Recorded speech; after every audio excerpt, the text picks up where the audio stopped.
All right, Steve, my sound level is good, right? All right. Let's bring back our featured host. Oh, wait. These 42 faces look like. Let's see.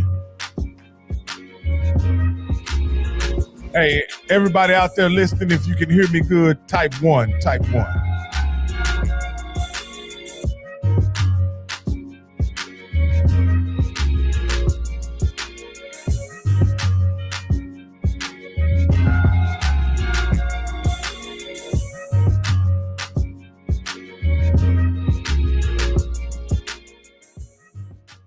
I'd like to welcome everyone to a special episode of HBCU Coach's Corner. My name is Rocky Miller, the co-host, and I'm here with our Rattler co-host, which is Stephen Campbell. This is a very special episode. We've had championship guys on here. We've had Super Bowl MVPs. But, Steve, I think we've outdone ourselves today, Coach. I think we've outdone ourselves today. We have someone who has an Olympic gold medal in their possession. Someone who I can't hear you, Steve. Can you hear me? Plural gold medals. Oh, yeah, gold medals. Someone who performed in multiple Olympics. That is very, very rare. And Steve, this is, like I say, this is a very special edition of HBCU Coach's Corner. And that's what I was also going to say. They're also a coach as well. So with no further ado, Steve, before we get started, Steve, tell me how you doing, man. You had a couple weeks off. You traveled the world and been vacationing. So how's everything going, man? Man, listen, I am doing awesome, man. Went to a couple of graduations and stuff like that. Went down to the great state of Louisiana, went to New Orleans, hung out with my baby cousin. He graduated from UNO, and then my grandbaby, baby, just graduated from Daytona Beach mainland. Coach gonna know about that, and gonna be a FAMU rattler. So we had to go down there and support her and stuff like that. So man, we had to get it going. Started, got on back, me and Zone sipping on Sundays, but we had to promote this because the one thing about it, man.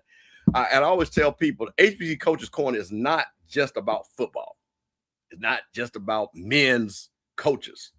What this is about is HBCU excellence. And what I'm talking about, the person that we're going to bring on is, when I say legendary HBCU excellence, along with world excellence, man, I'm so excited. And just the fact that, again, man, as they say, it's a small world.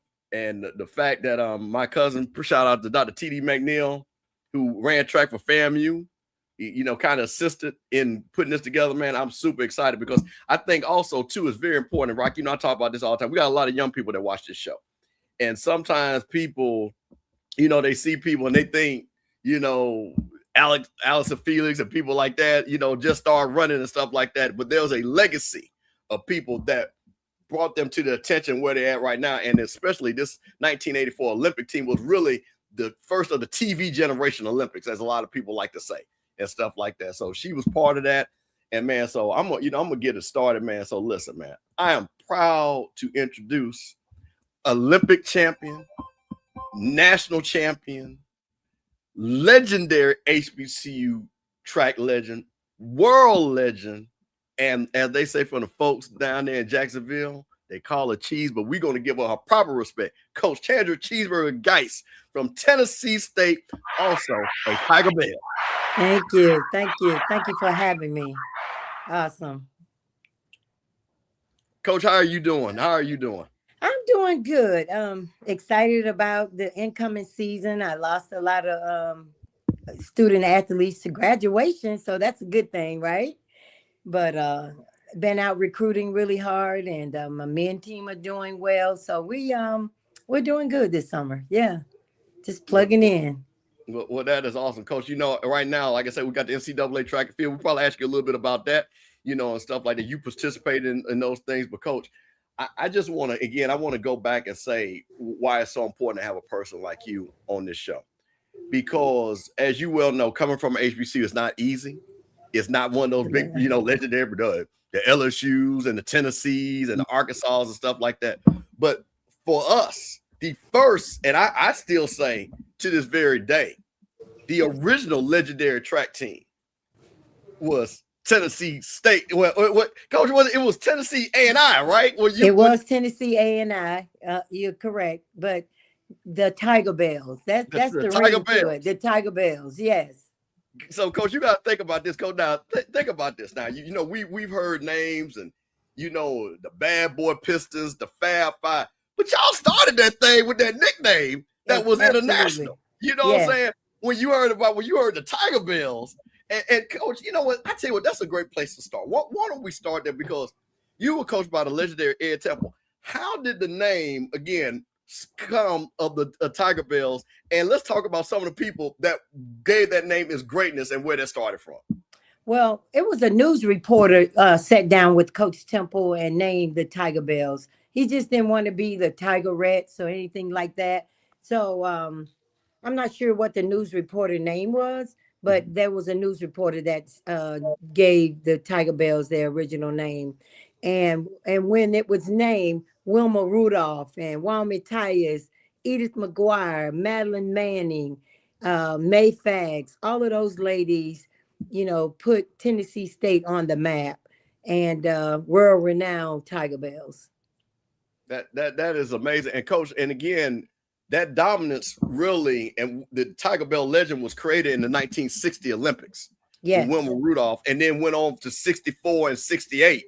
Yes. Where you had all these gold medals. So, coach, when you, and I guess, how did you, and now how did you come to Florida A&M? How did get you down there in FAMU? First of all, Florida A&M did not recruit me. That's one thing. And what happened, my sister in 1970, my sister came up to Tennessee State summer track program, and she decided not to come back for the fall. She said it was too far. So I'm in the 6th grade at the time, and I told my mom that I'm going to go to Tennessee State and I'm going to run track and I'm going to make you proud. So that started the ball rolling. And then in 1974, we were reintroduced to Coach Temple when I went to the Junior Olympics in Lincoln, Nebraska. And Coach Temple invited me in 1975 to come to his summer track program. So no one gave me a scholarship in track and field. I had more basketball scholarships because I was an outstanding basketball player. I don't brag about track and field, but I will brag about basketball. So, yeah, that's how I came to Tennessee State. So you were a hooper, huh, Coach? I was a hooper. I'm going to rattle off a little thing. 26 points, 13 rebounds, All-American. Oh, yeah.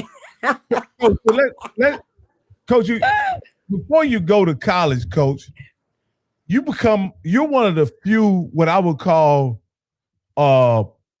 youth prodigies in track, right?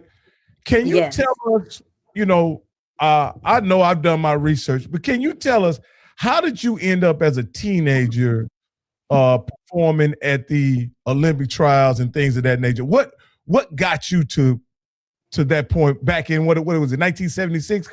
1976.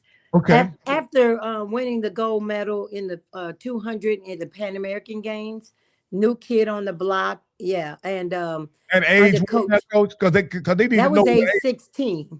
I was age 16.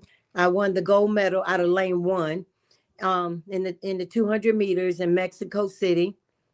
I had the record for a while, 22:77, and Marion Jones broke my record. And so after running in that in the Pan American Games, then Coach Temple had me to come up in 1976, and he took us to the Olympic trials, and we made the team, me and Brenda Moorhead and Kathy McMillan. Kathy McMillan won a silver medal in the long jump. Brenda got hurt, and I ran the 100, the 200, and the 4x1 in the 1976 Olympics. And at the age of 17, I was the 6th fastest in the world at 17 in the 100 meters. Yes. Now I'm a track nerd, so it's very interesting that I didn't realize that you finished 6th in the 100 meters. That's I knew you had placed as a teenager in the Olympics, but I assumed it was in what I would call your signature race, the 400. to me. No, That's what I know you as. Coach, you better tell them the history, Coach. See, a lot. I didn't start running the 400 till later on. And the reason I started running the 400, I went out to California. I was going to the Olympic trials in 1984 and jumped in a race and broke the American record, like a 10-year record. I was just, I was like, I'm going to run the 400 to get strong. Huh? You were trying some stuff. Yes. I was just trying to get stronger for my 200. End up breaking the 400 record. It was a 50.1. Just playing around. And then Coach Ralph Boston at the time was my coach. And we decided we're going to, try running the 400 at the Olympic trials. Now, as you're a teenager, you compete as a teenager in the 76 Olympics. Yes. Now, how can you compete in the Olympics as a 16-year-old and not be offered a track scholarship somewhere? Well, with the legendary Coach Temple, they probably felt like, oh, he had it all wrapped up. So that was the reason probably why. Yeah, they just assumed that I was going to Tennessee State. Okay. Yeah. So you already spoken for, so to speak. Yes. You were a Tigerbelle already before you were a Tigerbelle, in other words. Absolutely. A junior Tigerbelle. Let's put it like that. Now, Coach, you talked about real quick. I just want to put, but you said you were such a great basketball player. Were there scholarship offers for basketball? And were you really like, oh, well, at the time, women's basketball wasn't as visible as it is now. Right. And so as a high schooler, my senior year in high school, I went to Russia instead of walking across the graduation stage. So track gave me opportunities that basketball didn't. Track opened doors for me. And so that was a no-brainer. I was going to run track. But when I got to Tennessee State, I was sneaking playing intramural basketball.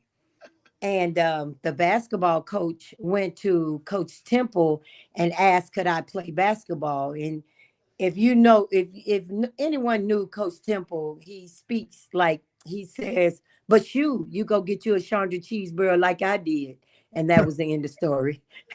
So, Coach, we're gonna make sure that ankle wasn't gonna get twisted or nothing. No, my career in basketball was short-lived in college. It's interesting that someone at your level would even consider playing basketball at that age, because you were a child prodigy. Literally, you were a 16-year-old, 17-year-old competing in the Olympics. Most people that compete at that level end up having to give up those sports very early. You obviously played in high school. So how did you balance an elite college track career and also being a high school hooper? Well, the seasons were different. So when we played basketball, then basketball season was over. I went straight to track and field. But one day I decided, my coach, high school coach, I said I was going to play softball. It was the same time. And baby, she let me have it. And I had on the uniform one day. I turned it back in the next day. And that was the end of my softball career. So I had people challenging me in the right direction, giving me guidance. So Gwendolyn Maxwell, my hat go off to her. She's deceased now, but that is, I tell you, a legendary Florida high school Hall of Famer coach.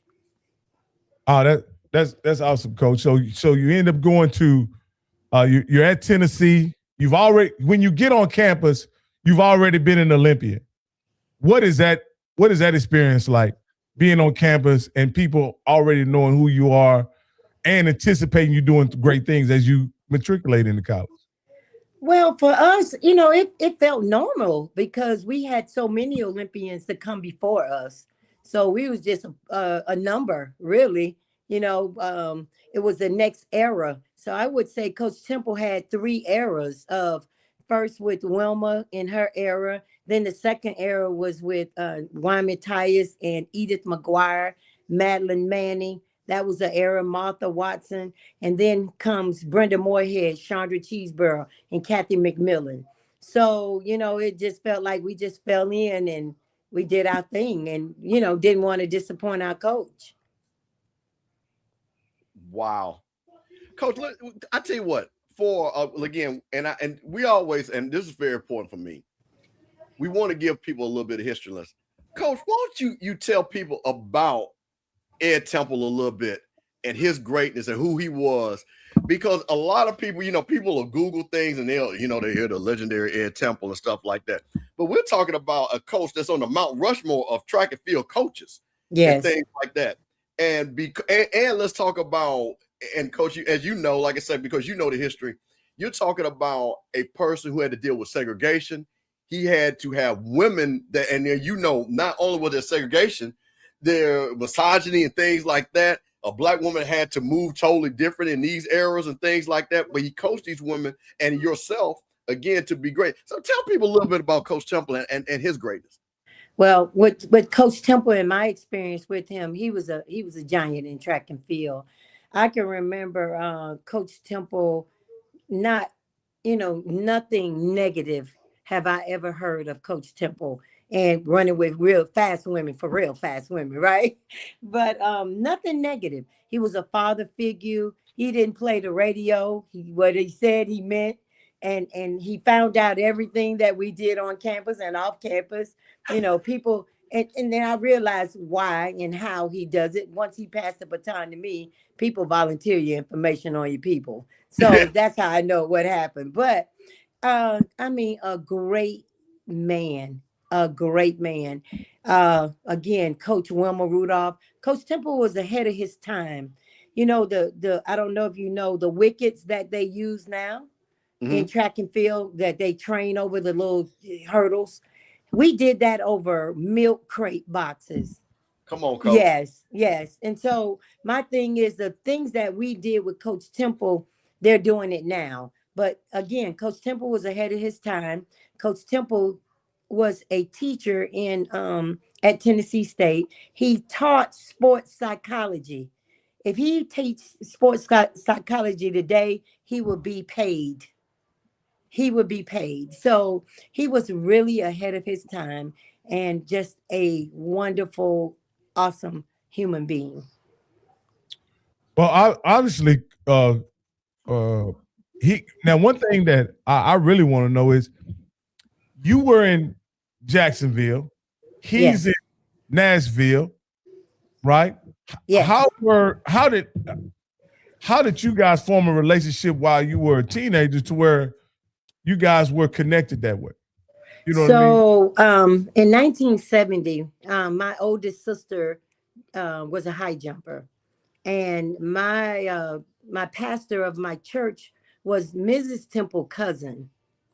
And so he called them and let them know that he had a young lady in his congregation.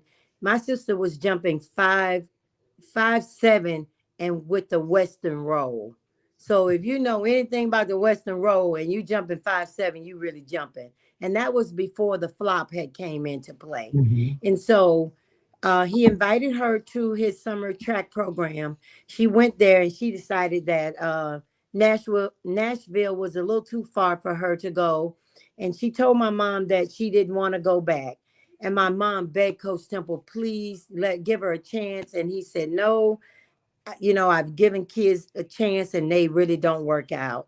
And so my mom came back really disappointed. And I was in the 6th grade at the time. And I told my mother that I'm going to run track and I'm going to go to Tennessee State and I'm going to make you proud. So that's how, that wheel started. And so, your words are powerful.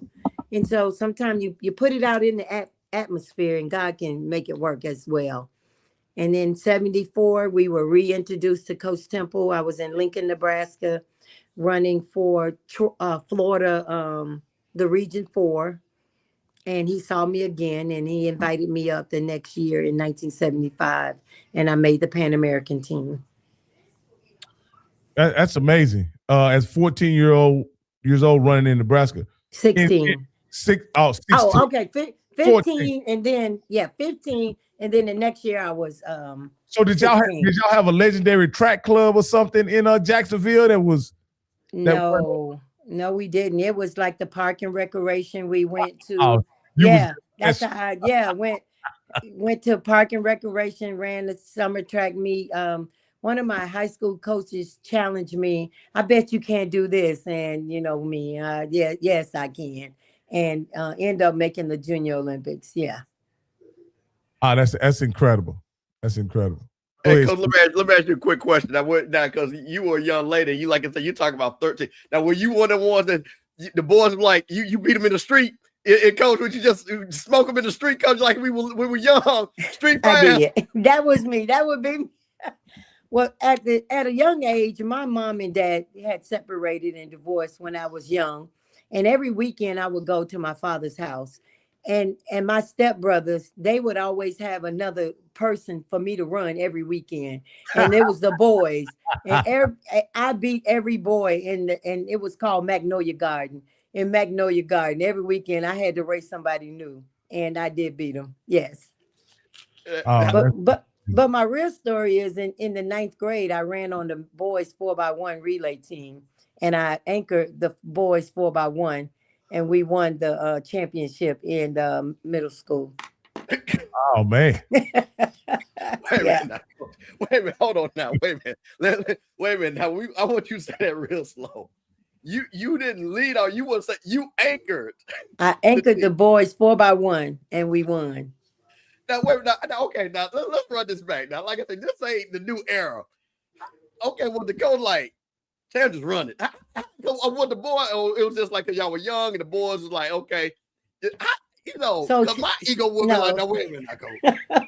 So Title IX had just came in, okay. And one of the guys got hurt, and so they allowed me to run on the boys 4x1. So they felt like if they gave me a lead, I can hold a lead. But the guy that was coming, and we ended up going to the same high school. He was at a middle school, and I was at another middle school. And I beat him at the tape. Yeah, he was coming though, but we still won. Yeah. I would say if I was a guy, that wouldn't be a bad thing to get beat by Chandra Cheeseborough, because a couple years later you'd be in the Olympics, and so that wouldn't be a bad. I say I'll be proud to get beat by you, considering where you were going, where track would eventually take you. And again, you obviously you were a legend in your neighborhood with that kind of. When did you realize that you had incredible speed? Like, how old were you? I guess probably around 14 or 15. Yeah, because again, racing every boy in the neighborhood. My story, I feel like I don't know. I think I got fast on this one. I can remember in the 3rd grade, I stepped on a young lady's shoe. And so her family members, her friends, they were going to beat me up after school. And so they had a really large family. It was funny. They had a really large family, and the sister would keep walking by the classroom doing like this here. She's going to beat me up after school. So when the bell rang, I was so afraid because I thought the whole family was going to jump me. I ran the long way home. And I ran down the railroad track, and, I ran probably about a mile away from home to get back home. And I put that as saying that's why I got my speed work in. Yeah, coach. It sounds like at a very young age, you kind of had an idea track was going to take you places that you could only imagine. Absolutely. We've talked about you as a youngster. We got to the point at Tennessee. Now, one of the things as a track nerd, I actually think that the 1980 track team probably would have been a legendary Olympic team, right? I think so too. You guys would have been very young, but it would have featured guys like Carl Lewis and I forget Evelyn Ashford. Yes, and maybe yes. So, what was it like competing for that Olympic team and ultimately not going to compete in the Olympics? Well, it was very disappointing that we didn't get an opportunity to go and run. And the reason we didn't go because Russia was invading Afghanistan, and Russia still is in Afghanistan. So what was the point? Yeah. But a political arena is the political arena. But yeah, it was very disappointing. But the opportunity for me was the 84 Olympics. So I had another opportunity to come back and run and do great things in the 84 Olympics. And that would be Mr. Campbell alluded to, probably in my opinion, as a 56-year-old man, the most memorable track team to ever run. I know they had a great time in Seoul in '88, but I believe 1984 Olympic team will go down as the United States track team as the greatest track team to ever exist, and you were part of that. What was Yes. it like to be a part of that track team? And come to find out, you become a 400-meter runner leading up to that. Can you tell us about what that experience was like? Uh, Coming in as a 100-meter runner and then ultimately transitioning to becoming a world-class 400-meter runner? Well, for me, the first thing I also was the captain of the Olympic team in 1984. Wow. So yeah, Wow. so that I made captain. Also, to make that transition, I really didn't know how to run the 400. When I did make the transition, I probably have ran it no more than 5 times, through the Olympic trials and going into that. So I really didn't know how to run the 400. I felt like if I just get out and kind of stay with them, then I can out sprint them. But what I know today, I know I would have ran it a whole lot different. But again, you live and you learn. um but for me also, I wanted to make sure that I was able to run the 4x1 and the 4x4. So I was the first to ever do that, and it'll always be in history, even though other people are doing it, but I did it in an hour's time. And so Brooks Johnson, I think he passed away last year. He was the head coach for 84, and I was running the 200 out in the Olympic trials and got bronchitis and couldn't complete it after making the 400 already. And so I went to him and asked if I could possibly try out for the 4x1 and 4x4, and he said yes. And that's how it made history. I love relays. My student athletes know that I don't play about my relays. You mess up, you gone. I next. I'm looking for the next person, and that's why I run 2 and 3 relays, so I can piecemeal what I need to do. Yeah. That's interesting. One of the things that always fascinated me about tracksters, and since you brought up the relays, is that there's some people that are fast, but something happens when they get that stick in their hand.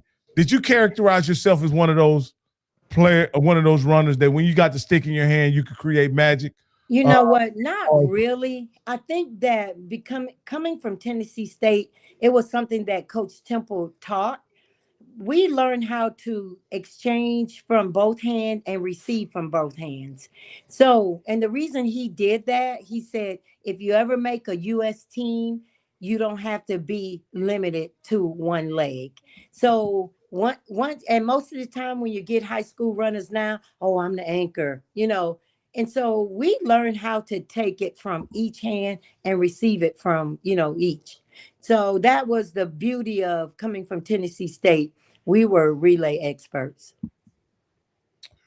um, in the 1984, can you recall what it felt like to run those gold medal legs that you ran? Oh yes, I do. I remember getting the baton from Jeanette Bolden and eating up the curve, as the young people say. Yes, and passing off to Evelyn, and from that, we were in the lead, and Evelyn took it on home. And for the 4x4, we were in the lead, and when I got the stick, we were, we weren't thinking about breaking the record, but it was right at hand, and it was close, but we did end up getting the Olympic record.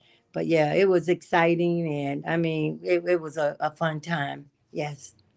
Well, Rocky, I think this will be because you kind of did something. So I tell you what, right? I think this is a good time to do something real quick because Okay. I was prepared.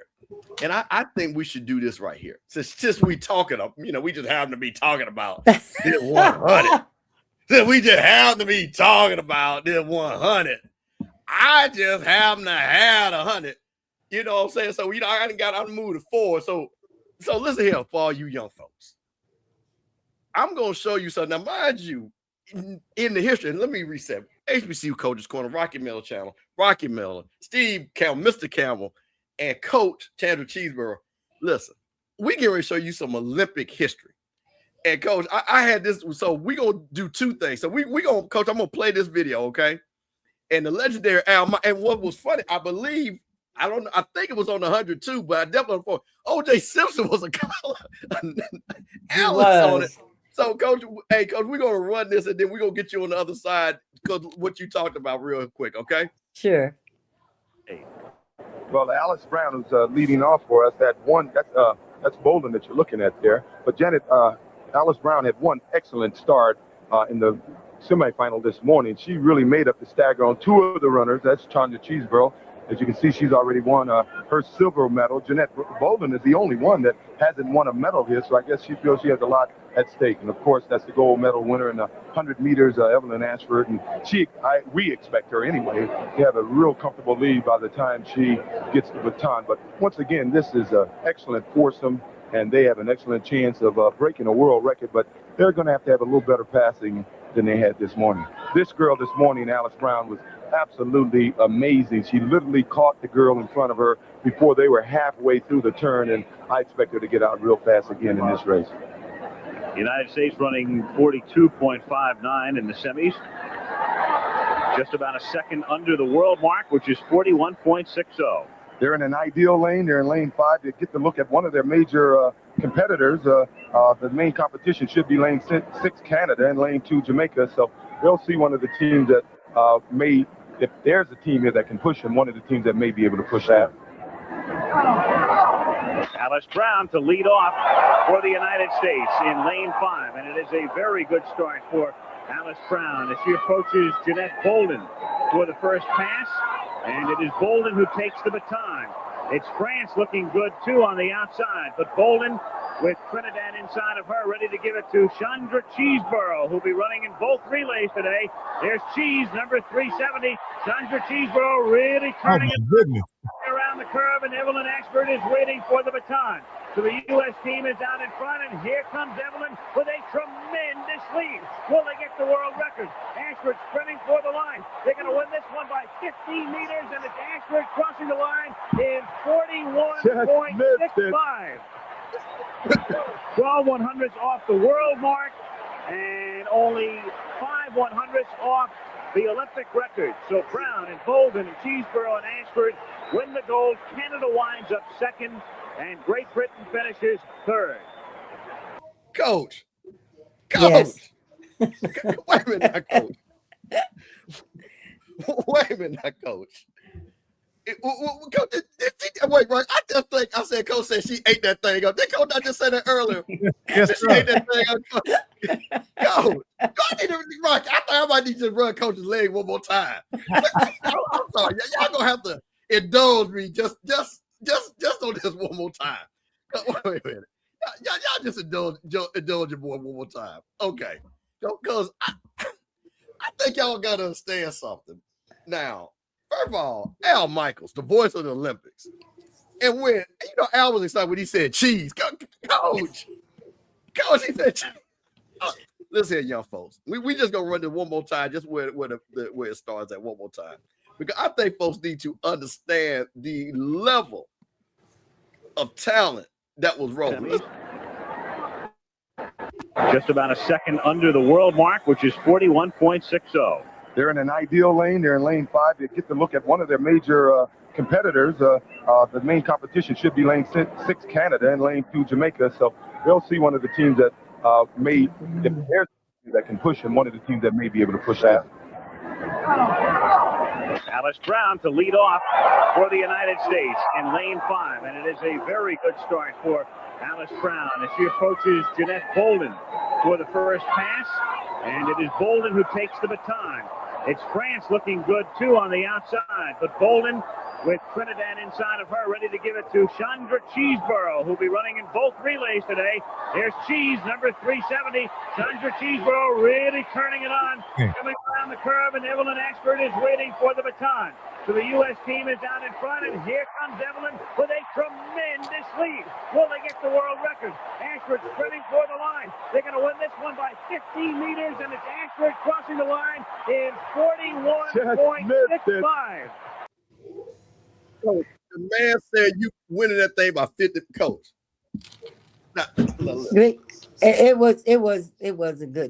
it was a good run. I can tell you that. Yes. Hey, Coach, hey, you gotta Coach. I'm sitting. Hold on, Rock. I gotta let you. I know that you want to get in here. So again, I'm a teenager, and you know it's the summer, and mind you, this ain't when we got 50 million. Everybody's watching this. Absolutely. You know, and you like, Coach, you know how black folks are. We only gonna watch the basketball and the track. You know what I'm saying? That's all we watch. That's all we wanted. So anybody running track, we all sit there. And I'm sitting up here, and this is a true story. So my grandmother, my whole family went to Jackson State, right? Okay. So her husband graduated in 1939. My granddad had passed away. So we're all sitting there, the grandkids sitting there. And all I hear my grandma say, "That's that girl from Tennessee State running."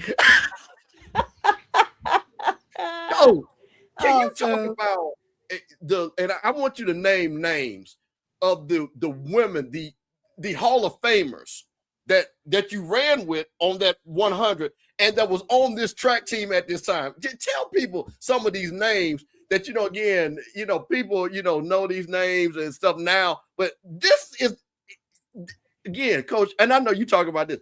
We had the men's team in the last couple of Olympics and world champions. They couldn't even get the baton around. Absolutely. And you talking about that. Coach, talk about the legends that you ran with on that 100. I mean, with Evelyn Ashford, we know, what the outstanding job she did for track and field. Jeanette Bolden ran for UCLA. Alice Brown. I'm not sure what school Alice went to. I want to think Northridge. But, these ladies, they were really good teammates. Jeanette and I still talk to this day. We're still in communication. I mean, Hall of Famers. They are in the Hall of Fame with myself, USA Track and Field. It was a great time. Track and field was up and coming. We didn't make the money that they're making now, but somebody had to open the door. So it's always a pioneer for always something. So, that's not a biggie. We did our part. We played our part. And so, it's rewarding. All right, Coach, looking at that video, it seemed like you were shot out of a cannon. Coach, and like I said, it was almost, in my opinion, it was a textbook third leg of a sprint relay. But what I want to ask you is, being from an HBCU, was there any special pride or pressure that you had to prove yourself on these big stages, or it's not something or was it something that you even thought about? I never thought about it. I felt like, when we went to Tennessee State, we still had it all. It wasn't when we walked in the room, the Tigerbelles was there. So they were afraid that the Tigerbelles came in. Coach. Tell them. So it wasn't, we wasn't afraid of anything. One of my good friends now, her name is Sharifa Barksdale. She ran for Tennessee. We were at a track meet, and I had already graduated. She was in college, and she came up to me. We was at East Tennessee. That was a big track meet back in the day. The Eastman, you remember the Kodak? Do y'all remember that? It was a big indoor meet. But anyway, I was running the meet, and she came up to me, and she was like, your name's Chandra Cheeseborough? I said, yeah. She said, I'm beating you today. I said, oh, okay. And the gun goes off, and she tell this story today. It's so funny. The gun goes off. She said all she could see was my shoes. And her Terry Crawford was the coach at Tennessee at the time. Sent her back to Knoxville. She couldn't even run relays or anything. She said she ran so bad. and we became friends from that day on because she thought she could beat me. So when, like I said, when the Tigerbelles walked in the room, they knew we was about business. And one thing I know with Coach Temple, we didn't run around and talk and all of that. We came to the track meet and we handled business. And then you run around and talk to your friends or, visit your family members. We sat there until it was time to warm up. And when we finished handling business, then we went and did our thing. Hey, Coach, like I say, I never knew what school you went to, but as a track guy, as a guy who grew up following track and field, I knew the name Chandra Cheeseborough. I know Evelyn Ashford and Janae Bolden and so many of those ladies who ran track during that time. What did you have any idea that you guys were pioneering a sport that would later lead to people having the ability to monetize? There are people who now in track and field who have shoes named after them, and so much has happened. But you guys were the first track superstars, the 1984 track team. Did you have any idea? No, I didn't have any idea that it would go to this level, but I thank God that I have put my stamp on a little history, and to say that, I did open doors for the young people to come through. And and I like to put this spin in it. One thing that I like to do for my track team, any freshman or transfer student, male or female, if they come into my program, they have to do a book report on a living Tigerbelle or a flying tiger. And so that lets them know that you're not just walking into any type of program. This program was here, and we want you to know what has transpired in our program. So they have to do a 2-page book report, and they read it to the team. Now, one thing, Coach, and I'm gonna ask you this because this is just as a track nerd, I want to know this. Track is one of those sports where you actually can compare era to era because of that stopwatch. Yeah. And I just sort of, kind of, because the track is different now. You know what I'm saying? The shoes are different, so you can't really compare. Because back then they were running on Cinder, from Cinder to Rakuten, and now Mondo. So each era has its own little trinket. But again, the watch doesn't lie. You're right about that. But again, there is some things that has tweaked the sport. I want to ask you this though, Coach. Have you ever coached anybody that could run faster than you ran by time? Absolutely not. Oh, come on, man. Come on now. I'm just asking. I think that's what see, Rocky. Okay. That leads me into my next video, because Coach, listen, Coach. Listen, no, well, I did have some good. No, I did have some good athletes that have. I had a young lady named Claire Wynn Damus that ran really well, and then Amber Hughes. She's still competing. She runs the 100 hurdles. She's out of Atlanta, Georgia. Dominique Ward. So I've had athletes, but they still didn't run the times that I ran.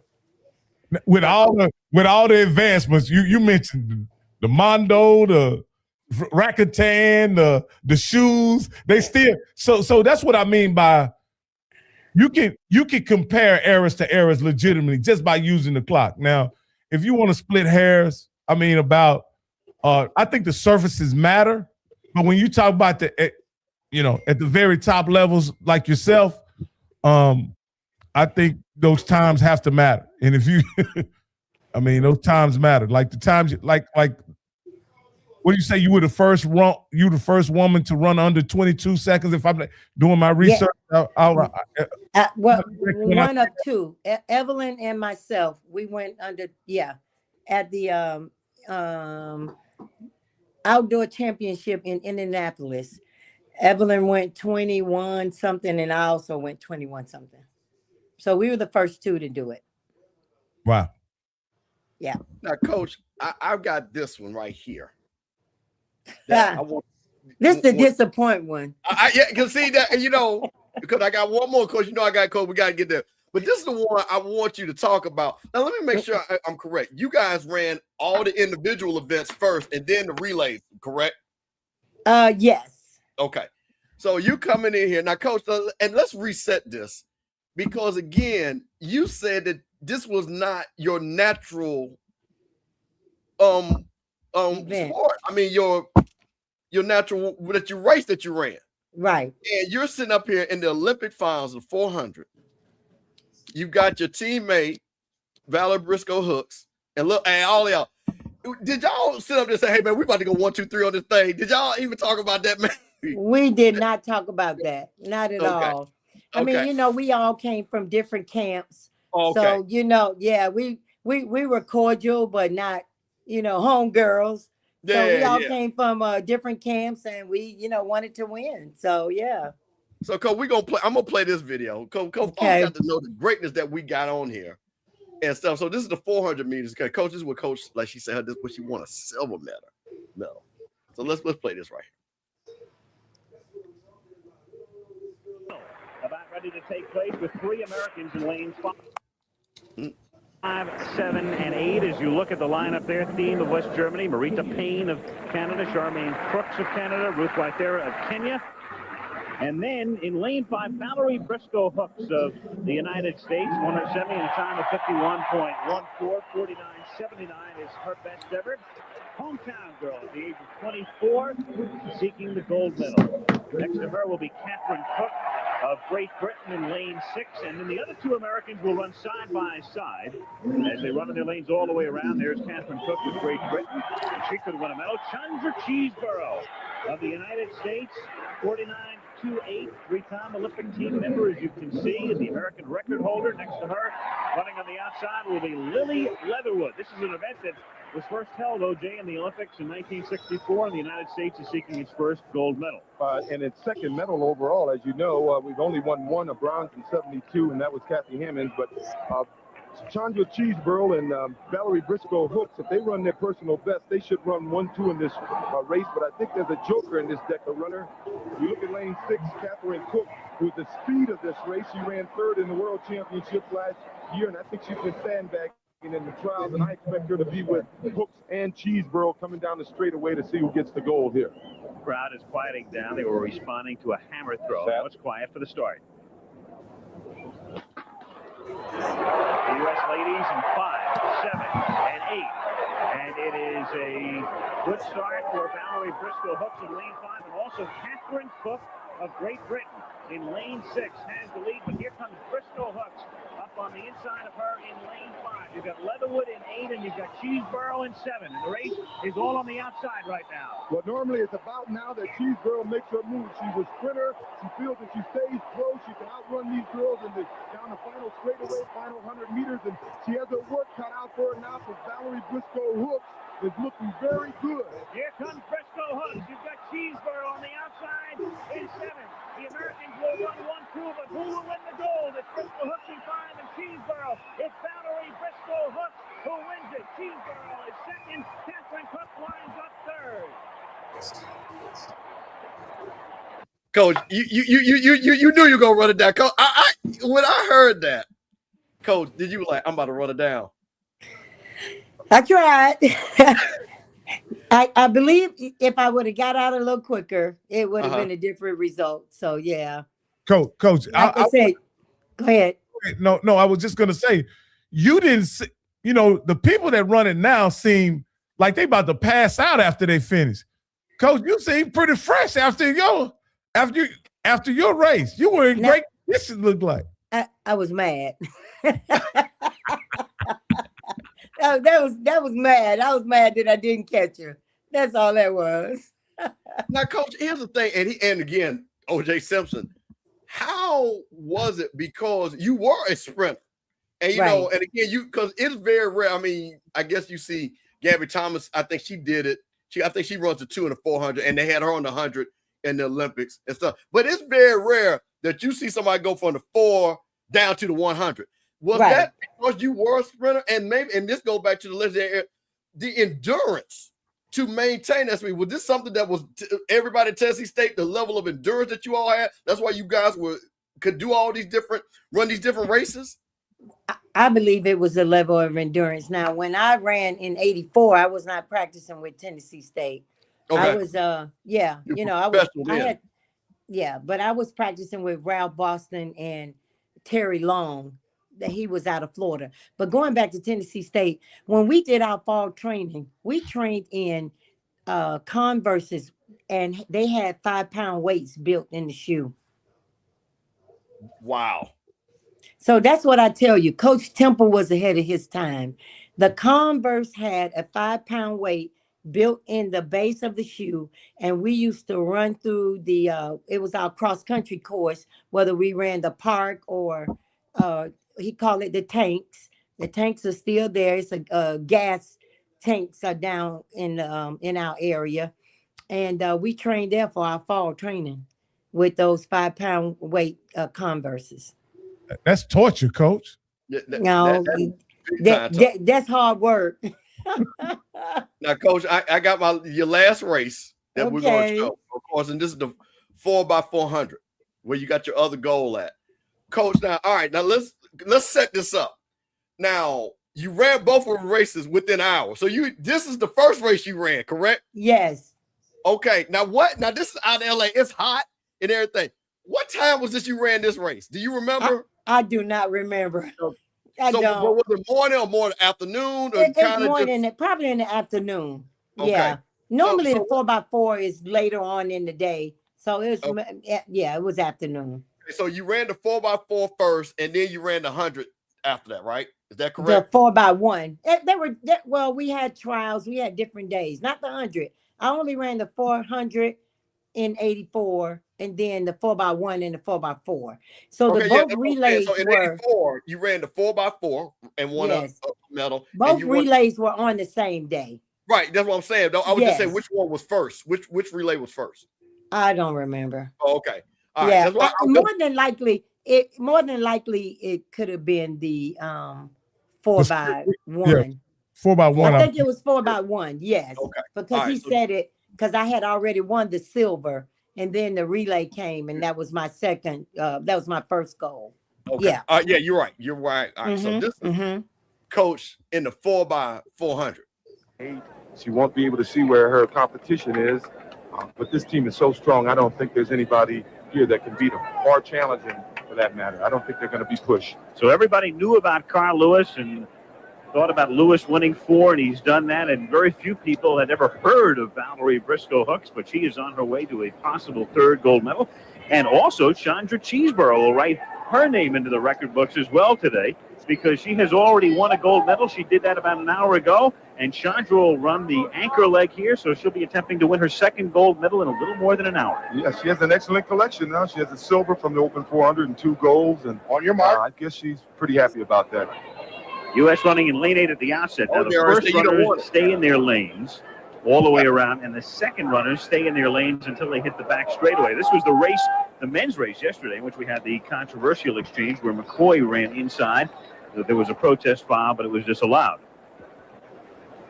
Well, as I said, the tough leg is going to be this first leg on Lily Leatherwood. She's going to have to stay in her lane all the way around, and she's not going to have a chance to tell where her competition is and if she's running well or not. You always like to see someone.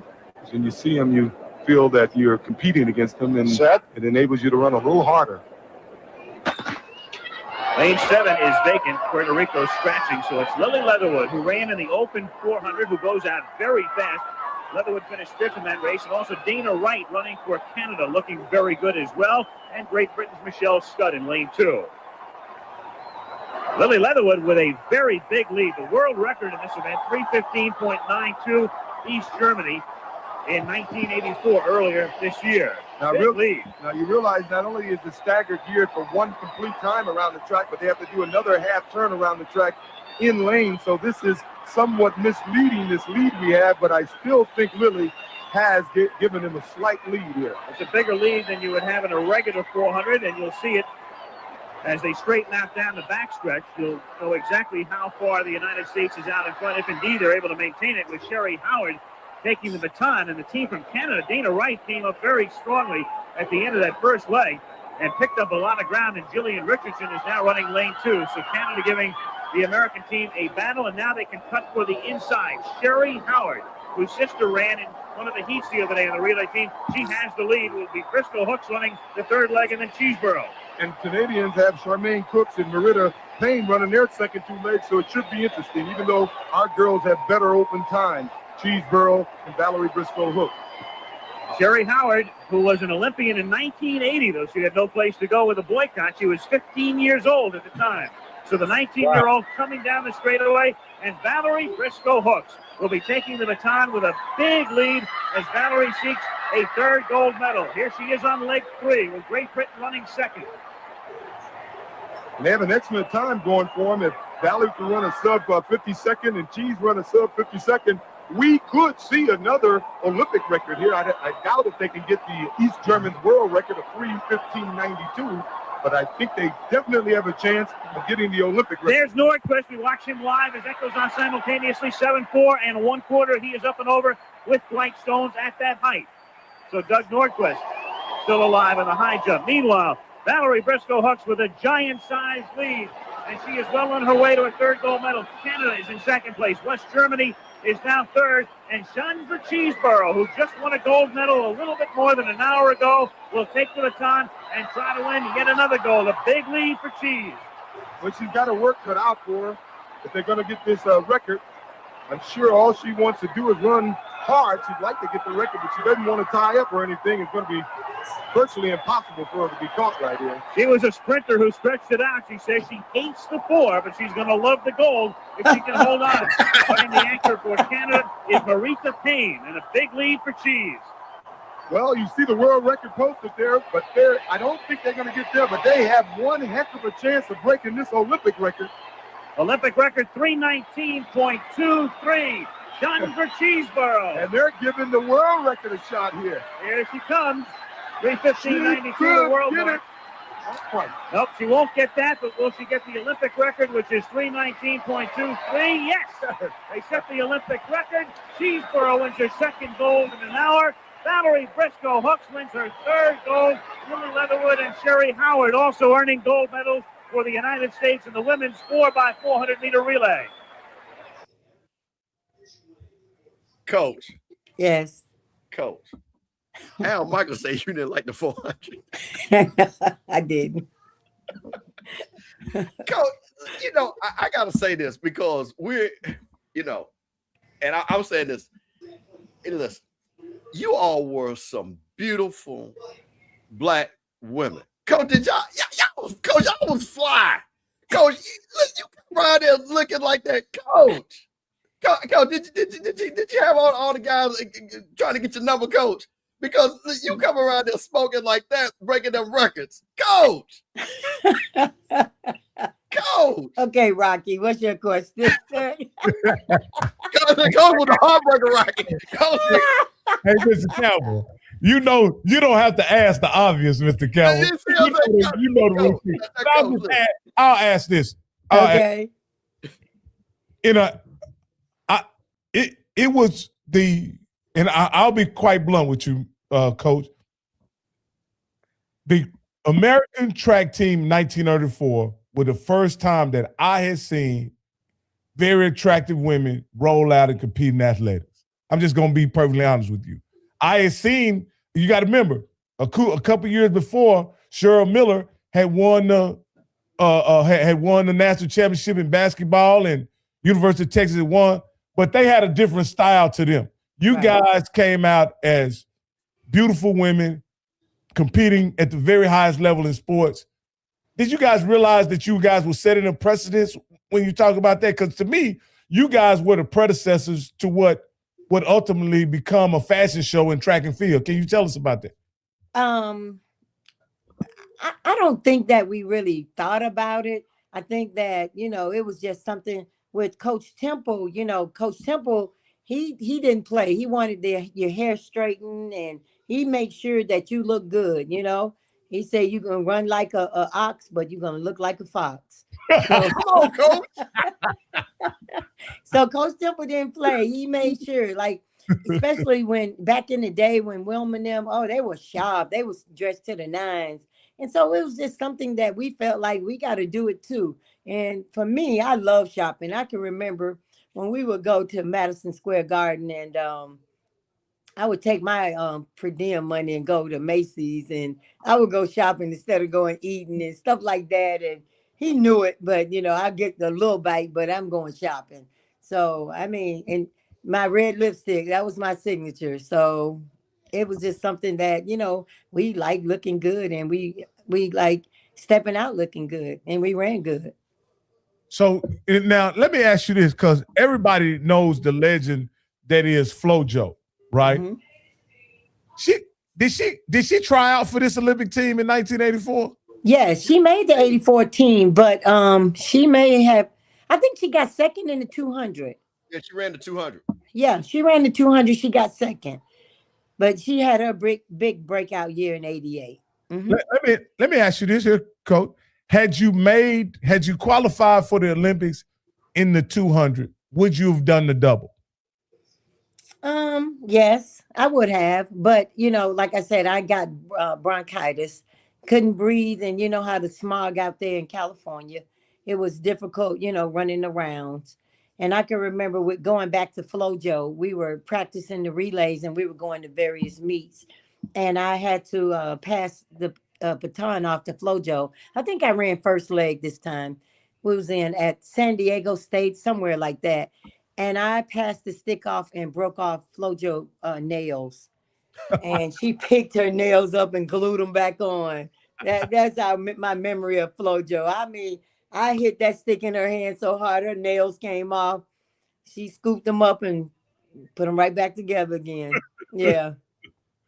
So we had some good times, and I don't see the camaraderie with the new era. It's strictly business. They don't hang out like, we used to hang out at the various hotels and we were friends, and I don't see that now. Did you live in the Olympic Village when you guys were competing? Yes.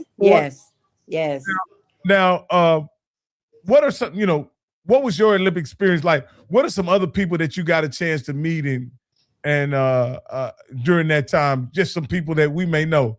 Maybe OJ, Michael Jordan, Patrick Ewing was on the Olympic basketball team. Michael Jordan was on the Olympic basketball. Well, Charles Barkley, he didn't make it. So yeah, I think that's a Sugar Ray, the boxer. Uh-huh. We got to hang out with him in the village. I don't remember but I can remember when as a coach. Now, when I coached the 92 Olympic team in Beijing, we my first love is basketball. So I was a little basketball groupie then. And so we got to see LeBron James, Kobe, and we took pictures with all those guys. So that was fun. That was fun. But Muhammad Ali, he wasn't in my era, but he was really close with Wilma Rudolph. And so people like that I got to meet through Wilma when Muhammad Ali came for her premiere. The boxer, Sugar Ray, we met him. The Spinks, one of the Spink guys was on the Olympic team. Leon Spink, one of them. Leon Spink. Leon. Excuse me? I want to say Michael and Leon made. Okay, well, we got to meet all of those, because we were in the village. We would hang out in the cafeteria. I mean, just did a lot of things together. I can remember in 1976, the Russians had a young lady. She was like 7 feet tall, maybe about 300 pounds. We got on the elevator and all we did is just look straight up. I mean, this girl was huge, huge, things like that. Those are memories. And we got to exchange uniform tops with different country runners and just memories that, things that you'll never forget. Yeah. Hey, Coach, before we move on to your coaching career, I want to ask you this.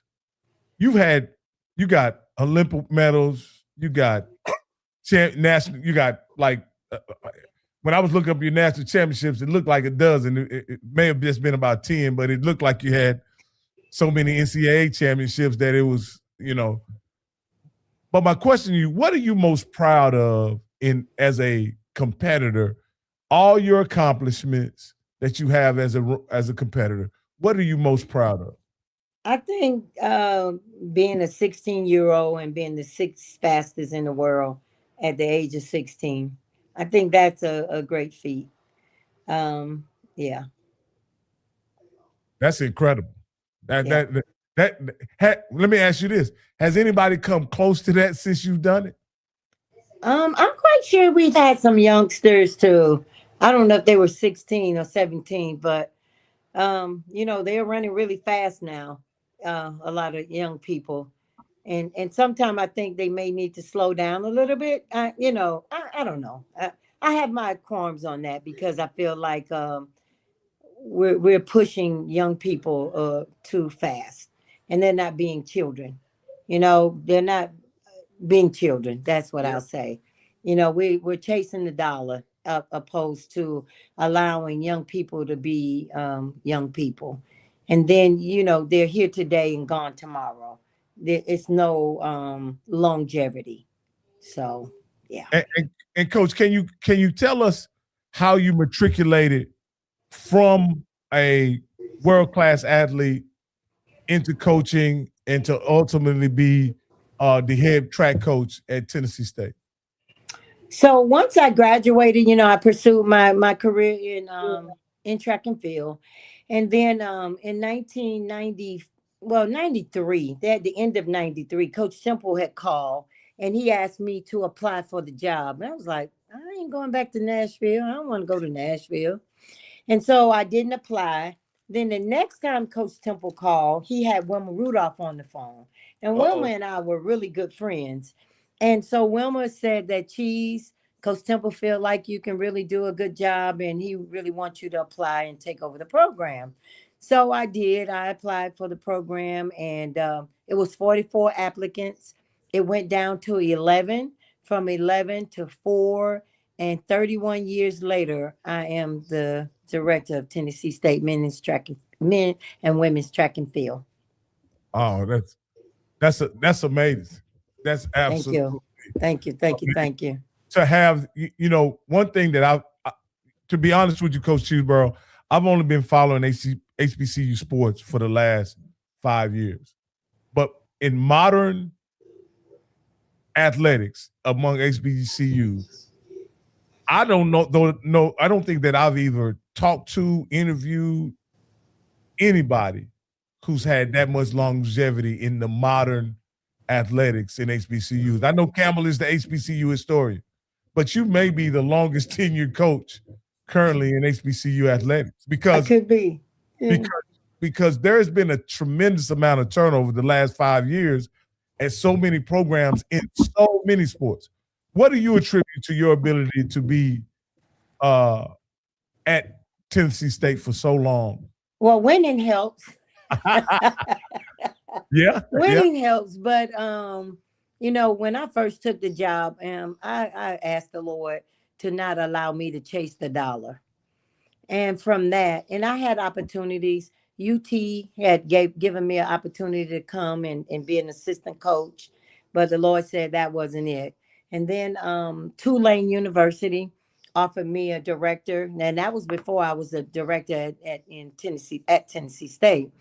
But when you pray and when you hear from the Lord, it's a different story. He said, not yet. The next year, Katrina came and wiped out New Orleans. So, I was happy that I was, had that listening ear to hear from God to know that it wasn't my time to leave. And I felt like God had put me at Tennessee State to bless my people as well. That's awesome. That's awesome, Coach. Now, you guys are in a conference that's not an HBCU conference. When competing in those conferences, in that conference, do you find that it's a struggle, or do you guys have a unique? You see it as being a unique experience, being that you are an HBCU in a conference. Personally, I think it's a struggle because we don't get what they get. what PWIs get our student athletes that look like me, and then they get their student athletes that look like them. But it's hard to get their student athletes to come to a HBCU. And if we do get them, it's not the cream of the crop. And so it's hard. It is hard. You know, we don't have, unless and we're not fully funded. So I can't go over to Kenya to get a Kenyan to come and run the middle distance. They can, you know what I'm saying? So it is hard. But, you know, we've found ways to beat them, but it's getting tougher again. So we just got to, you know, keep scratching and doing what we do, and hopefully get more funding for the student athletes that we can, you know, bring in the top students.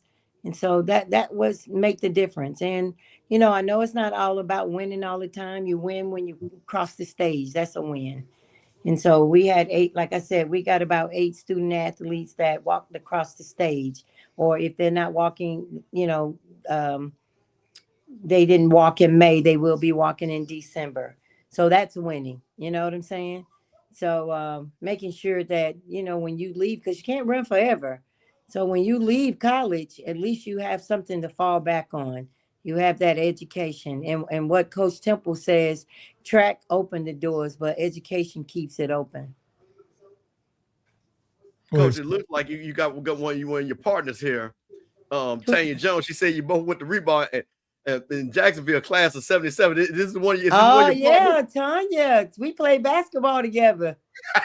And she was a TSU grad. Okay. Yes. Okay. Hey, Tanya. That is awesome. Coach, you know, you talk about, and Rocky talked about errors and things like that. What do you think about now when you see people like Gabby Thomas, Melissa Jefferson-Wooden, Shakari Richardson, you know, people like that? What do you think about the new era now of women's, and like, we'll just stick to women because I think that's most important, American women's track and field? Because you said something that, you know, like, you know, I guess, you know, it's all business now. Yes. And things like that. Everybody got their own personal coach, and you know what I mean? And I've heard things about, you know, it's the hard thing of who's going to be the track coach, because everybody's got their little cliques and stuff like that, and the politics that goes behind that. What do you think about this new era? And you know, somebody like a Shakari who has not won the 100, you know what I mean? And things, you know, she's had some bumps in the road, but you know, she's won things. What do you think about this new era of these young ladies? You know, for me, I'm excited that where track and field is going. It's just new. Sometimes, you know, I think sometimes being humble, you know, sometimes they just do a lot. They do the most, but everybody's personality is different. I know mine is different from there because I felt like I was a humble person, but I know everybody's personality is not like mine. But sometimes being humble takes you a long way. You don't have to. For me, I didn't talk about it. I was being about it. I ran, and you saw my results through my running. And sometimes we, you know, just have to stay focused on that and not get caught up in the riffraff of what she's doing, or this camp is, you know, negative. They're doing this, they're doing that. If you, and I know it's a cliche, hard work do pay off. It does. It does. And my mom says, and my mom is 93 years old. God bless your mother. If you wait on time, that's all she said. Time. All you got to do is wait on time, and that's going to happen for you. You know, we just have to wait for our time to come. So you don't have to be forceful and getting it or degrading someone else because they got it before you. Just wait on time. Now, Coach, I think as a director of track and field, you are in a very critical time in college athletics, meaning that there's been so much emphasis put on the revenue sports, is what I like to call them. Men's, football, men's basketball, and in some programs, women's basketball. But yet the Olympic sports, or the non-revenue sports, or whatever you want to call them, think there's a fear of them being squeezed out of the prosperity that has been an influx of cash in those revenue sports. What is your position on how does a school maintain a vibrant track and field program while also fully funding those other programs? Well, first of all, in order to be a Division I, you got to have so many teams, right?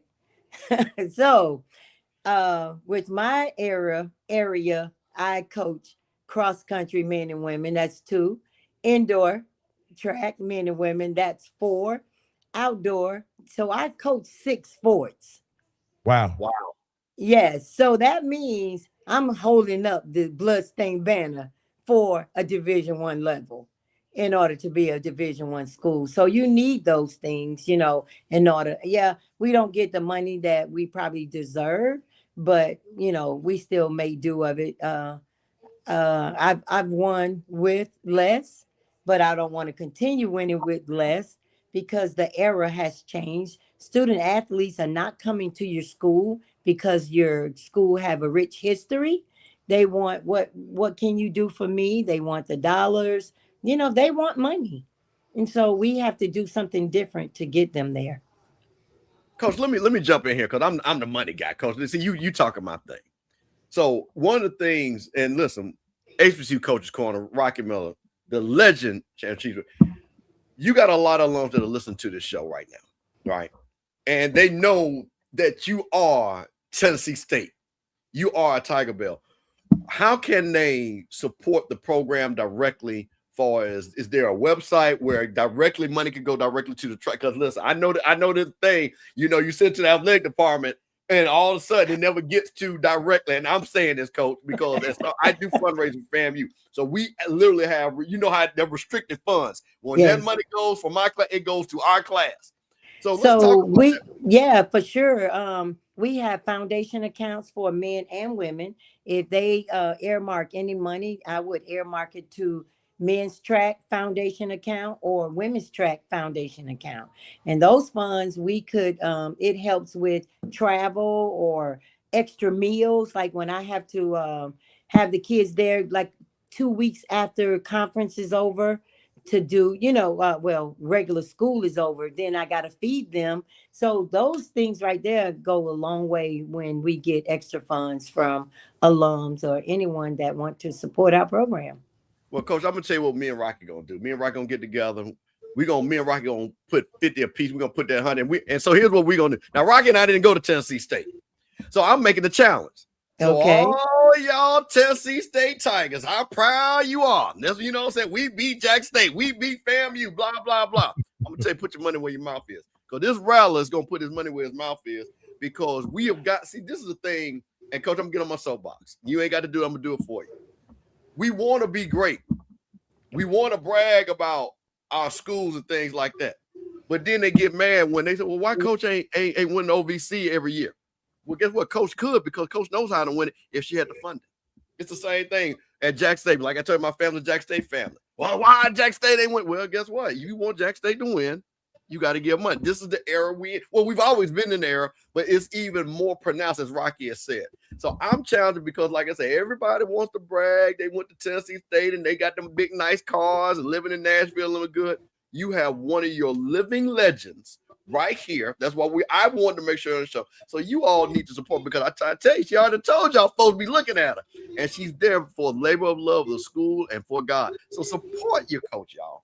Support your coach. So, Coach, we got your back on here. We're going to bring you back, to make that money ring around here. Because I don't play that, Coach. I don't want you to just come on here and just talk your head off and not give you a little something in your pocket before you get up out of here. That sounds good. Thank you so much. But we're going to beat y'all in football this year, right? Now,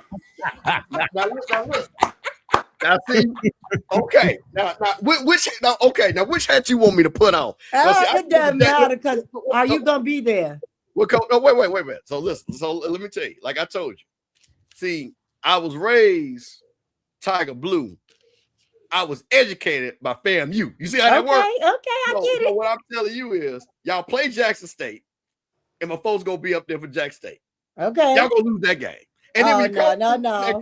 And when y'all come down to Tallahassee, Now, coach. Now, and again, I know, but coach, just go on and tell them to put you on the plane. Coach over there is our guy, the head football coach. Our guy. You come on down. Come and take I'm coming. I already got my reservation. reservation. I will be there. Well, you ain't got to pay for a meal because I'm gonna make sure you eat good. Because when we put that whooping on y'all, then you say, Mr. Campbell right here did me wrong. Oh, so God. Coach, you make sure you are VIP when you. I'm gonna look you up. I'm gonna look you up. Yeah, Coach. Listen, Coach. I'm internationally known and locally loved. You ask anybody about Steve Campbell, they'll tell you. But you ain't, Coach. You ain't. I got your number. So Okay. when you touch down, you call me. And I said, Coach, Coach, this is an inside joke. See, Coach, I got a big old Escalade. I'm gonna pick you up VIP. I'm Escalade, so you ain't got to worry about nothing. So if you got your friend with you, you got your partner with you, we got you. We got you, Coach. Sound good. Yes. He did come and pick me up in Atlanta several times from the airport in that big Escalade. So Awesome. He got plenty of room for you. But Coach, I just want to say I'm a big fan, Coach, and I think as I get to know what goes on in HBCU athletics, it's unfortunate to me, but that so many coaches have the same story of doing so much with very little. Absolutely. And so it is my challenge to just our community as a whole, the Black community as a whole, that we do what we can to support those institutions and those people who are doing with a lot with a little. We don't want that to be the whole story forever. One of these days, Coach, I want you to say, I got too much. I got something for somebody else. You know what I mean? That would be great. Because I think that's because we do live in abundance, especially my friends who've graduated from HBCUs and went off to do very well for themselves. They not crumbing. Right. They live in the biggest houses, driving the biggest cars, going on the best vacations. And so I know that we all can do a little more in the area of support, not only athletics, but our universities as a whole. So I just want to say thank you for what you do. Thank you for the plug. Absolutely. And I'll be hold on, wait a minute. See, Coach, this is one of my guys right here. Shout out to N.O. Joe, one of our listeners. Now, Coach, let me find you. Yeah, I told you, Coach, we gonna get you some money. You see what I'm saying? I see. See, I told you. This is when I'm talking about this is a true HB supporter, Jackson State supporter. And see, this is a Jackson State guy. They'll say he gonna hook you up, Coach. You see? Yes. So while Coach, we'll get that link and put that in the chat and stuff. And shout out to N.O. Joe. I mean, really good guy, man. Always supports all the HBCU shows and stuff like that. Because we are a big family over here. And like I say, me and you were just teasing and stuff like that. And people know that. But like Rocky said, it means so much to me to have you on here because I think sometimes, Coach, I know sometimes, and I'm glad you make them write the book report. But sometimes you have kids come on that campus and not understand what those Tigerbelles really mean. Absolutely. You know what I'm saying? And I understand things change, but it's for us exactly to keep these memories alive because you can become this. You can be the Tigerbelle. You know what I mean? And things like that. So for me, it's very important because I hate because Coach, we got a lot of people that think the world started in 2000 for some reason. You know what I'm saying? Oh, Mr. Campbell, what you talking about right there in 1984? Coach, we weren't even born, Mr. Campbell. But listen, but what we try to tell you, one of the greatest still to this very day, if you go pound for pound, that 1984 Olympic team, because we're talking about Hall of Famers. Like I say, you can go 88, 92, 2004, whatever you want to say. That 84 Olympic team, pound for pound, was one of the great. And you're talking about one of the greatest right here on the show, right here with HBC Coaches Corner. So thank you. Hey, I've added the donation link. Tennessee State has a very easy site to navigate. You go to Give Now, you select Band and Athletics, and you can go down to the very program and select which program you want to give to. So I'll be making my donation to track and field here shortly as soon as we get off, man. But thank you so much. Thank you, coaches. And we give all our football coaches an opportunity to do this. And before we let you off, we have to ask you this. If there's a young lady, whether she be in, or a young man for that matter. She coaches everything. Yeah.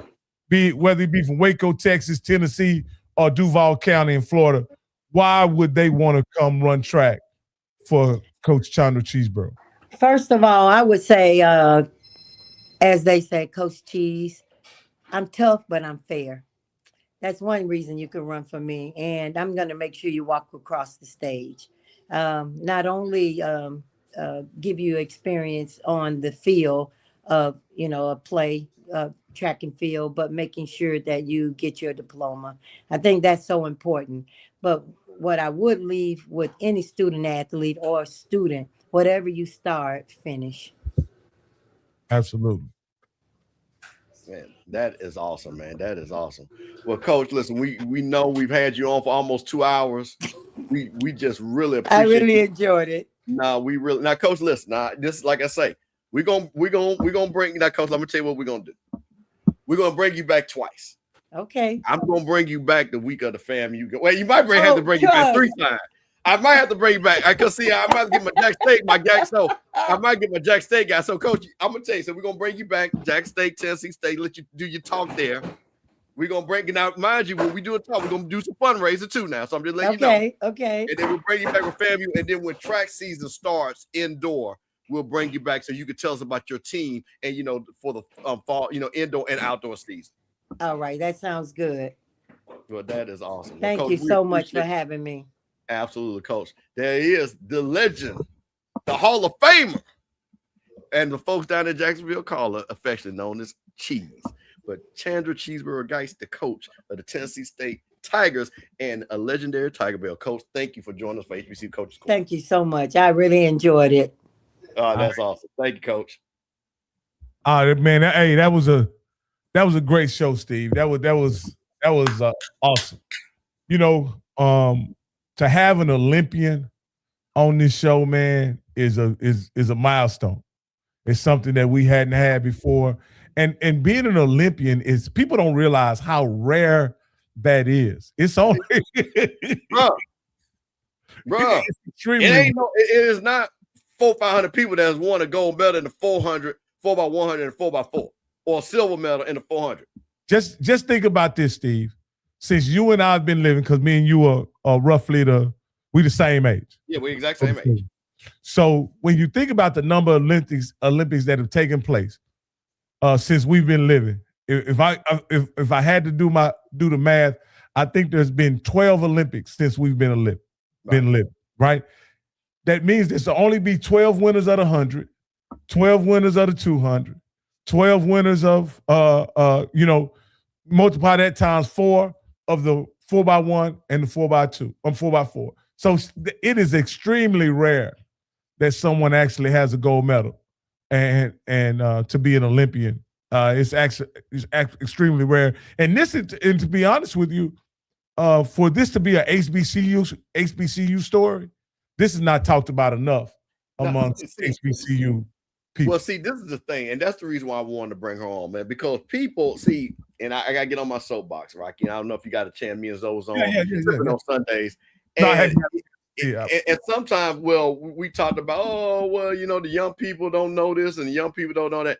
But, man, there has to be connectivity to our past and our history, because those people, again, the ones that, you talk about this already, should people boycott? Well, guess what? Thank God that people did, because now it's easy for us to have these conversations. But when you sit back and you see, because, again, Coach Temple, here's the thing.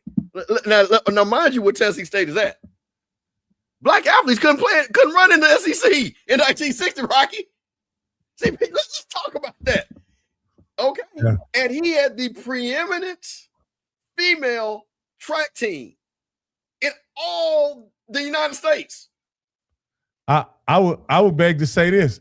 There's probably not a white girl on Florida State or the University of Florida's track team in 1976. Well, see, that's what I'm trying to tell you. People need to understand the history and the legacy that we just talked about and who we had on, and the legacy she carries from Wilma Rudolph to her.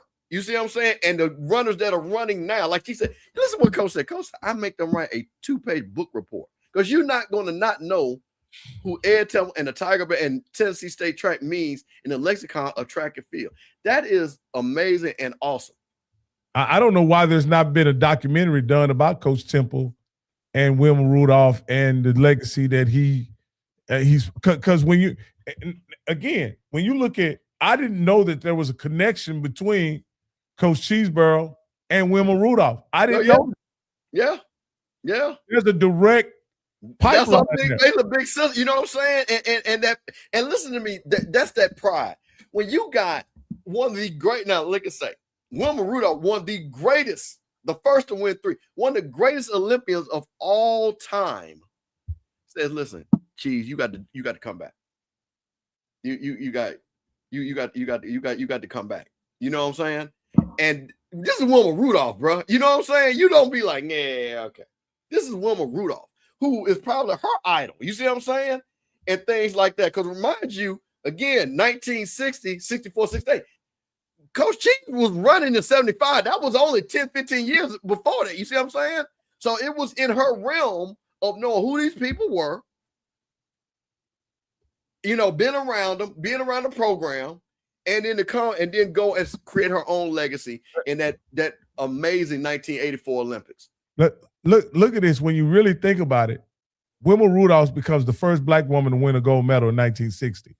That just so happens to be the year that Coach Cheeseborough was born, if I'm not mistaken. Yeah. Yep. Sounds about right. 16 years later, in 1976, she's running in the finals of the Olympics in Montreal, if I'm not mistaken. That's an incredible trajectory. And then, of course, a couple years later, she would end up becoming running for Coach Temple in college. And so it was a tremendous story there, and it needs to be told, you know, because this is something that even in all that, the entire broadcast, we watched about probably a total about 6 minutes worth of national broadcast, and not one time did O.J. Simpson, Al Michael, or anybody else for that matter mention that she was from Tennessee State. Yeah. That you know, they mentioned a young lady from USC, they mentioned somewhere else, UCLA, but they never mentioned her being from Tennessee State and running for the legendary Coach Temple. I say that to say this: if we don't tell our stories, who will? Yeah, that's 100% fact, and that's the reason why, you know, and shout out to Coach Cole, who has allowed us to expand to talk to these great coaches from other sports. You know, again, of course, Coach, when he first started, hey, you know what? I'm a football coach. Let's get the football coach. But the one thing, and that's why I always told him, again, this is HBCU Coach's Corner. And we have such great history, such great in all the sports and things like that. And Rocky, and again, to the point, you got to think about this. If you go on YouTube, and this is why, and I'm going to say this, and I'm going to take this shot. You got people that'll have shows, and all they doing is complaining and talking about what's bad and all that stuff. Bro, this was a tangible interview with a black person Hall of Fame. You see what I'm saying? When you say Mount Rushmore of black people just in that hall of black people, Chandra Cheeseborough is one of those folks. You see what I'm saying? And let me say this. She has 2 gold medals and a silver Olympic medal. You can look through the annals of USC. You can look through the annals of, you can put the whole SEC together, and there's not, I can't think of another school, another school that would have 2 gold medals and a silver medal. And Tennessee State has all of that in one person. Bro, listen, first of all, okay, there are very few people that win multiple gold medals in an Olympics period. That's why that's such a big deal. Because first of all, and again, it's not like it's very few people. Well, what's the white boy that swam that got like 10, 8, 9 medals and stuff like that? Michael Phelps. You can't do that in track. You see what I'm saying? You can't do that. And he was winning, you know, on different relays and stuff like that. So the amount of medals you get, because, and this was so great about Coach Cheese, is these are individual, very specific ways to run. Like she said, I didn't even know how to run the 400, Rocky. I didn't know that aspect of her story. She literally said she had ran 5 400s before she went into the 1984 Olympic trial. That is insane. And if you go look again of people, and you're not, like I say, Gabby Thomas, like I say, probably was the last person, because when they had the Olympics, past Olympics, right? And I was like, damn, they got Gabby, but see, Gabby runs the 200. So, you know, just like, she is one of the few people, because she runs the 400 and the 200. You see what I'm saying? And they had her on the 100 relay and everything. But that just shows you how rare those people are that run the 400, go down to the 2 and the 100. That never happens. That never happens. You know, so that's the thing about it. And it was just like a joke, you know. It was like, yeah, you know, and Al Michaels said, oh, she don't even like the 400. You know what I'm saying? As a joke. Yeah. She was incredible. And like I say, she's a credit to the HBCU family. And like I say, she's not talked about enough. When you talk about it, I know about Bob Hayes and his Olympic experience and stuff like that. But I think Coach Chandra Cheeseborough should be right up there mentioned with the track and field greats like Bob Hayes and all the others who participated from HBCUs. There should be a place somewhere. I don't know if there's an HBCU Athletic Hall of Fame that exists, but I know there should be. You know, and that's funny because, you know, we've seen it, you know, shout out to several people that made the Hall of Fame. You know, one of our good friends, Eddie Robinson Jr., made the Black College Hall of Fame. You know, Jimmy Smith, we're going to have, hopefully, Jimmy Smith on Sipping on Sundays this Sunday. That's my homeboy. Me and Jimmy grew up together. So we got to do that. You know, Tyrone Poole. Hey, you know, Rudy Hubbard, you know, the first person to win the 1AA championship from HBCU. Mm-hmm. But that's just football. You see what I'm saying? And Nick Collins from Bethune-Cookman. I think that's, you know, Nick Collins. And that's just football. But like you said, we've got all of these tremendous athletes in every sport.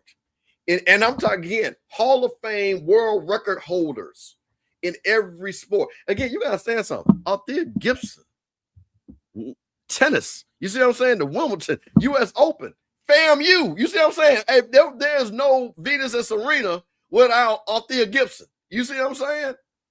So that's just the people that we have. And we can go to each one of these schools and to talk about the greatness. So, man, you know, like I said, Rocky, I really appreciate, you know, again, coming on, and because I was excited. You know, this is some of these things where I was like, hey, man, we got to get some of these people on, because I understand from a historic standpoint, EA said it, you know, unfortunately, it's just some people that are just so lost, you know, with history, or they don't care. And then, like I said, they'd rather come on these shows and, you know, and bash this and that. We don't have that and we don't have that, man. But part of this show, you know, we're going to talk our talk and we're going to challenge. But part of this show to me, and I think it's very important, is that we always keep the legacy going and the greatness of what our HBCUs are and stuff like that. Absolutely. And again, I appreciate Coach Cheese coming in and talking at a very tumultuous time during Tennessee athletics. Yeah. You know, I won't go into it because I don't know the details of what's going on. And we didn't want to put her in no position because this is celebrating her. So yeah, we're not going over there with that. But she could have said no. I'm not taking any interviews right now because of what's going on. But she decided to come on with us, and I just want to thank her for allowing us the opportunity to honor her life and legacy in HBCU athletics. Yeah, man. This is what HBCU Coaches Corner is all about. You know what I mean? To have these great interviews and stuff like that, and you know, just a great thing because we learned so much. You know, the question that we asked her, and you know, things that I think she was even shocked that we were prepared to ask her and stuff like that. And I think also too, just watching her face, watching those runs in '84. And the pride you could tell that she had, you know what I mean? And just because, man, like I say, that is history. And, you know, when you're part of history, you get to see that. Again, I don't know how many times. I'm not sure she watches that every day, you know what I'm saying? Or, you know what I mean? I don't even remember the last time maybe she's even seen it. But just to bring that up and watch her and then to hear these people, the legendary Al Michaels. Yeah. Calling all three races and talking about her. And again, and like she was no afterthought on that team. You know what I'm saying? She was one of the preeminent track runners on those squads and stuff, man. So it's just amazing, man. No, I'm super great, man. So Rocky, you know what you got? You got anything else before we get up out of here? No, I was actually looking forward to having this like brief conversation with you regarding Brendan Sorsby and his gambling situation. I have an interesting take on it. I'll let you respond to it after I say what I'm going to say about it. It's clear Brendan Sorsby broke the rules. Kids in college athletics should not be gambling on sports they play, let alone games that they play in. I completely agree with that. And it's been a long-standing rule in college athletics that's against the rules or whatever. Yep. All right. And the NCAA, because he did it, the NCAA deemed him ineligible. However, he went to a local circuit court judge in Lubbock, Texas, that issued an injunction that allowed him to play. Here's what I'll say about it, guys. And I've been watching college football a long time. It doesn't seem that the kid participated in any fixing of games. He bet on games. He broke the rules. He bet on games. But he didn't fix any games or anything. It doesn't seem like he did anything like that. So because of that, I don't think he committed any crime. No, he did. Rules. He didn't commit any crime. He did not commit any crime. That's why he's not arrested. But he didn't commit any crimes. So the enforcement agency of college athletics is the NCAA. They've had literally probably hundreds of cases overturned over the past 5 years related to NIL, eligibility, and all those other things. What this case, in my opinion, is more about than anything else is that the fact that NCAA cannot levy any type of sanctions on an athlete in college athletics anymore. They may have given that business up. And to be honest with you, Steve, they probably had more authority than they should have had for decades when you really think about it. So my deal for Brendan Sorsby is if he admitted to gambling on sports that he played in and he's willing to accept some level of punishment, which he did, he offered 2-game suspension. And he's going to, from everything I know, he's going to sit out that 2-game suspension. I say let the kid play for this reason, because I know you can look up these two guys up.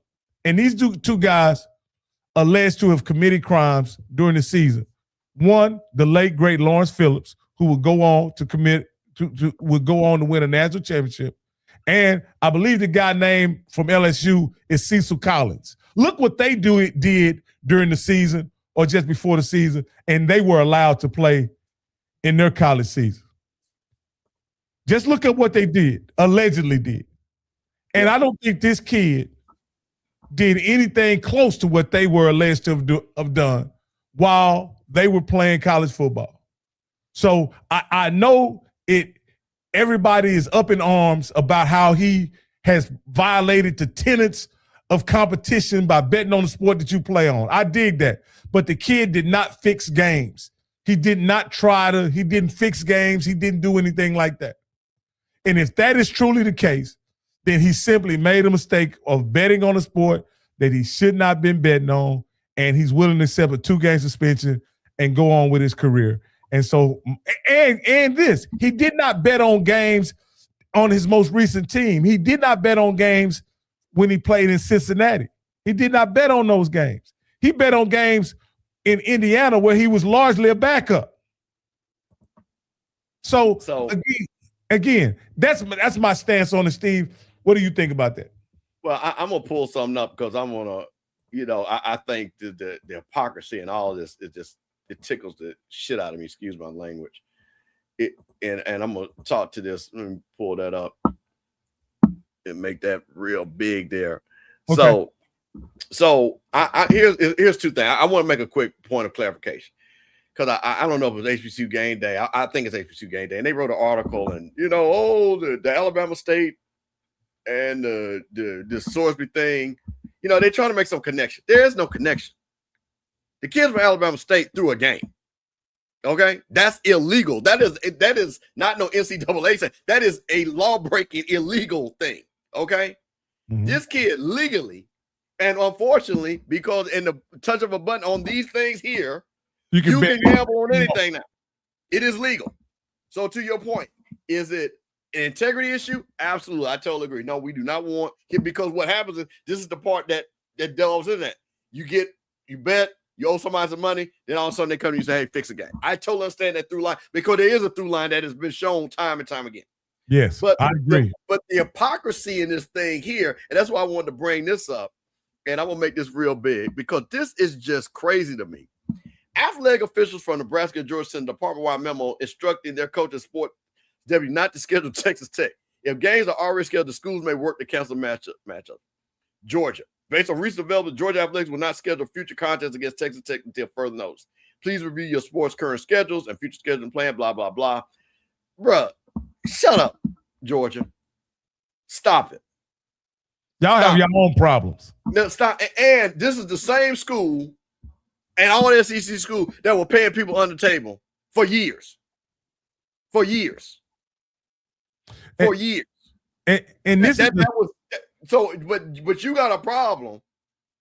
But now, because of what reason? Okay, well, we worry about the gambling thing. Okay, you know what? I get you. But the hypocrisy of we're not going to play them.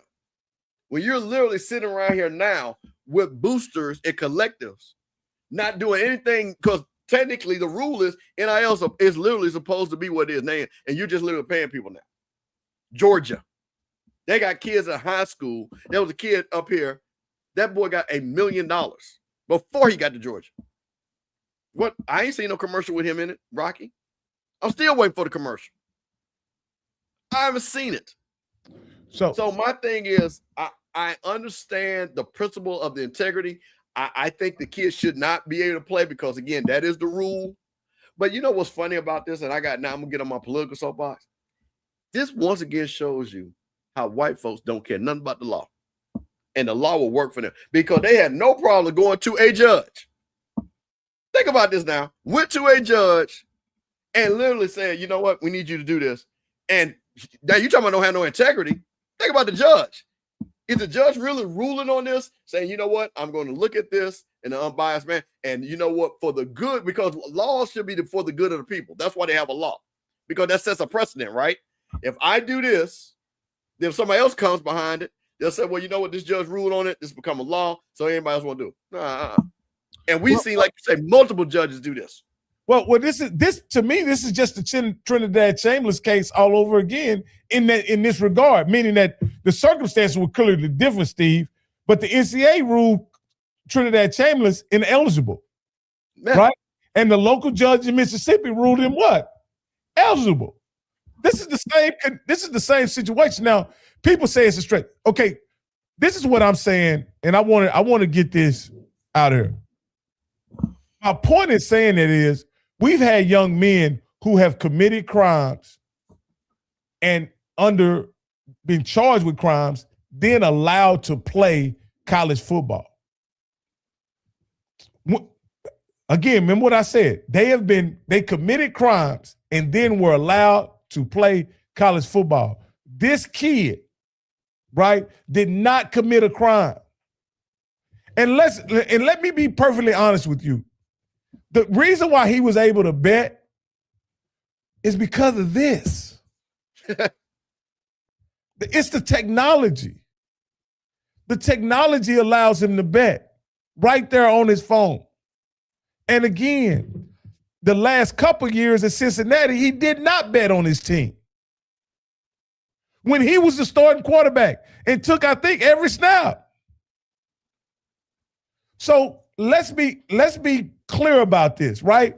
All these people that are up in arms about, oh, he's violating the tenets of college football. He is what did he say? He's violating the sport. He's making a mockery of the rules. This is the same thing they would say when a coach would buy a kid a hamburger back in the day. Yeah. Am I lying, Steve? Am I lying? You're not. A coach would buy a kid a hamburger and they would say, that's a travesty. You cannot give a kid a benefit while playing athletics. It's preposterous. He's violating the tenets of amateurism. He should be. Think about this, Steve. You were an agent during this time. They made it illegal you could go to jail, Steve, in the state of Texas if you talked to a college athlete as an agent.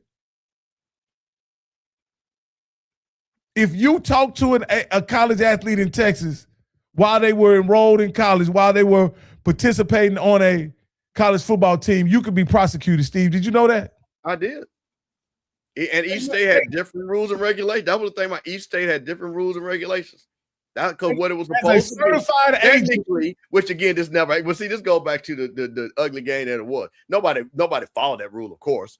But the thing about it was, your eligibility was supposed to be up, and then that's when you're supposed to engage with an agent. That's technically what's supposed to be.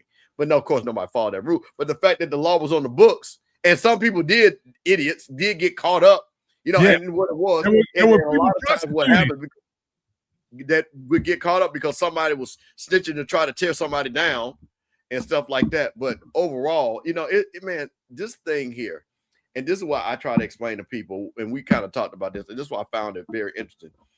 And me and Zoe talked about this. You got people doing shows, and I talk about podcasts and doing shows. Oh, well, these kids should, they need to have a salary cap, and this thing is going crazy. Bro, I'm going to tell y'all a secret, and I'm going to say it on this show too.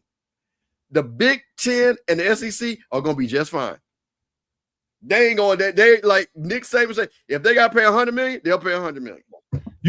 Steve, this is what I say, if I'm not mistaken. The last contract signed by the Big Ten was a $4 billion deal.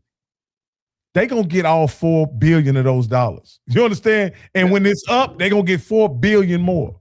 Thank you. No, they're gonna get more than $4 billion because that's the thing. None of this is going away, guys. Like this is not going away. The money's too big, and the only reason they want to put cost controls on the sport is because the administrators, the coaches, and the staff don't have restricted access to the money anymore. Because remember. Before 5 years ago, all of the revenue that was obtained by the athletic programs went back to the school's general funds. Well, I think you sent me a deal a couple of years ago, Steve, where the University of Texas gave $100 million to the school. I remember you sending me something like that. Like the University of Texas athletic program donated $100 million to the school. Well, think about this. Let's keep it a buck because I had a clip of Senator Chris Murphy from Connecticut, and he just called it out. He said, you know what it is about? Because the players, basketball, football, the revenue are black, and the adults, and he called them adults, are white. So think about this now. So think about let's put it on that plantation. So we'll use Ohio State, or we'll use $40 million. Now they got to pay the guys, right? They got this $40 million that they're paying. Rocky, that was $40 million to your point was going in their pocket. So you don't think that way? Oh, wait a minute. Hold on. Wait a minute. Not only their pockets, Steve, when they had caps on what they could pay to state schools, they would funnel that money to builders, contractors, and developers to build facilities on their campus. Oh, yeah. Well, that's what I'm saying. That was never a problem. Because, like I say, just like with the football, case in point. Nick Saban, they had a rule, you could only make so much money. Well, there ain't no problem. Guess what? The boosters just pay the rest of it. That's every major coach. Every state has that rule. The head coach can only make so much money. Yeah, okay, big deal. No problem. But they would find ways to funnel that money to businessmen in the community, other alums, through contracts and things of that nature to build facilities and development on campus. They got that again. They built the whole apparatus on the backs of our children, bro. Steve and I's friends who are 56, 57 years old now were not allowed to take a hamburger. They were given $200 and $300 in laundry money a month while the schools made millions. You were at Florida State. You were there with Dion. You were there with all those guys who became household names at University of Florida, who, if they took a hamburger, what's the pizza place over in Tallahassee that everybody love? Old Gumby's. Gumby's. If Gumby gave them a pizza, they could risk their eligibility. Well, we can make it. Everybody remember this: Jameis Winston and the crab legs. Oh yeah. That was a national scandal. He walked out there with crab. He got hooked up with crab legs. That's crazy. When you say that, how silly that even sounds now. But Steve, do you realize how they had to strictly enforce those rules just to uphold the system of amateurism? You know what, Steve? There are guys who wanted to play their entire college career out that were in the guys like, I want to say, if I'm not mistaken, Herschel Walker was ruled ineligible, wasn't he? Herschel. Herschel got it. Yeah, he was one of the first because that's how he left his junior year. Yeah, like he went to USFL. Yes, There were guys that were rude and eligible. Like these are things that happen. Like I say, I think the institution, you know how I feel, Steve. The institution of amateurism was obscene. It was something that I think was what when this is evaluated through the lens of history, this will be the institution of amateurism from an economic standpoint will be looked at as one of the greatest exploitive schemes in modern history, in my opinion. These kids were exploited, and the entire sports apparatus was made off of free labor in college athletics. And so I just think it's obscene. And so I think that anything that the NCAA does at this point is pointless. I don't even want they should really just continue to put on tournaments, championship tournaments, and leave the enforcement aspect to someone else. I don't think they should be involved in anything else other than putting on athletic tournaments, in my opinion, because they do a great job. The Big Ten and the SEC are already they're already going there. Well, the Big Ten and the SEC are already going there. They're already, because they just had a meeting. So here's the thing. Remember, see, people need to read. Get off of TikTok and actually read. So, of course, you know, Ted Cruz and Maria Cantwell, they've got their bill. Well, guess what? Guess who ain't supporting the bill? The Big Ten and the SEC. Now, they had a conference call with them today. And I just saw that. Matter of fact, Ross Dillon, let me pull that since we're getting there. You know, a great conversation. Hold on, because I just as I was looking for the thing about Sorsby. So hold on, let me see that. Okay, so this is. Oh, this is irony. You knew that 30 years ago, still went to PWI. So all this belly aching don't mean nothing because black men are willing to be exploited. My point, you didn't have any choice back then, EA. There was no. You got to understand. The HBCUs participated in it too. Like there was no other system.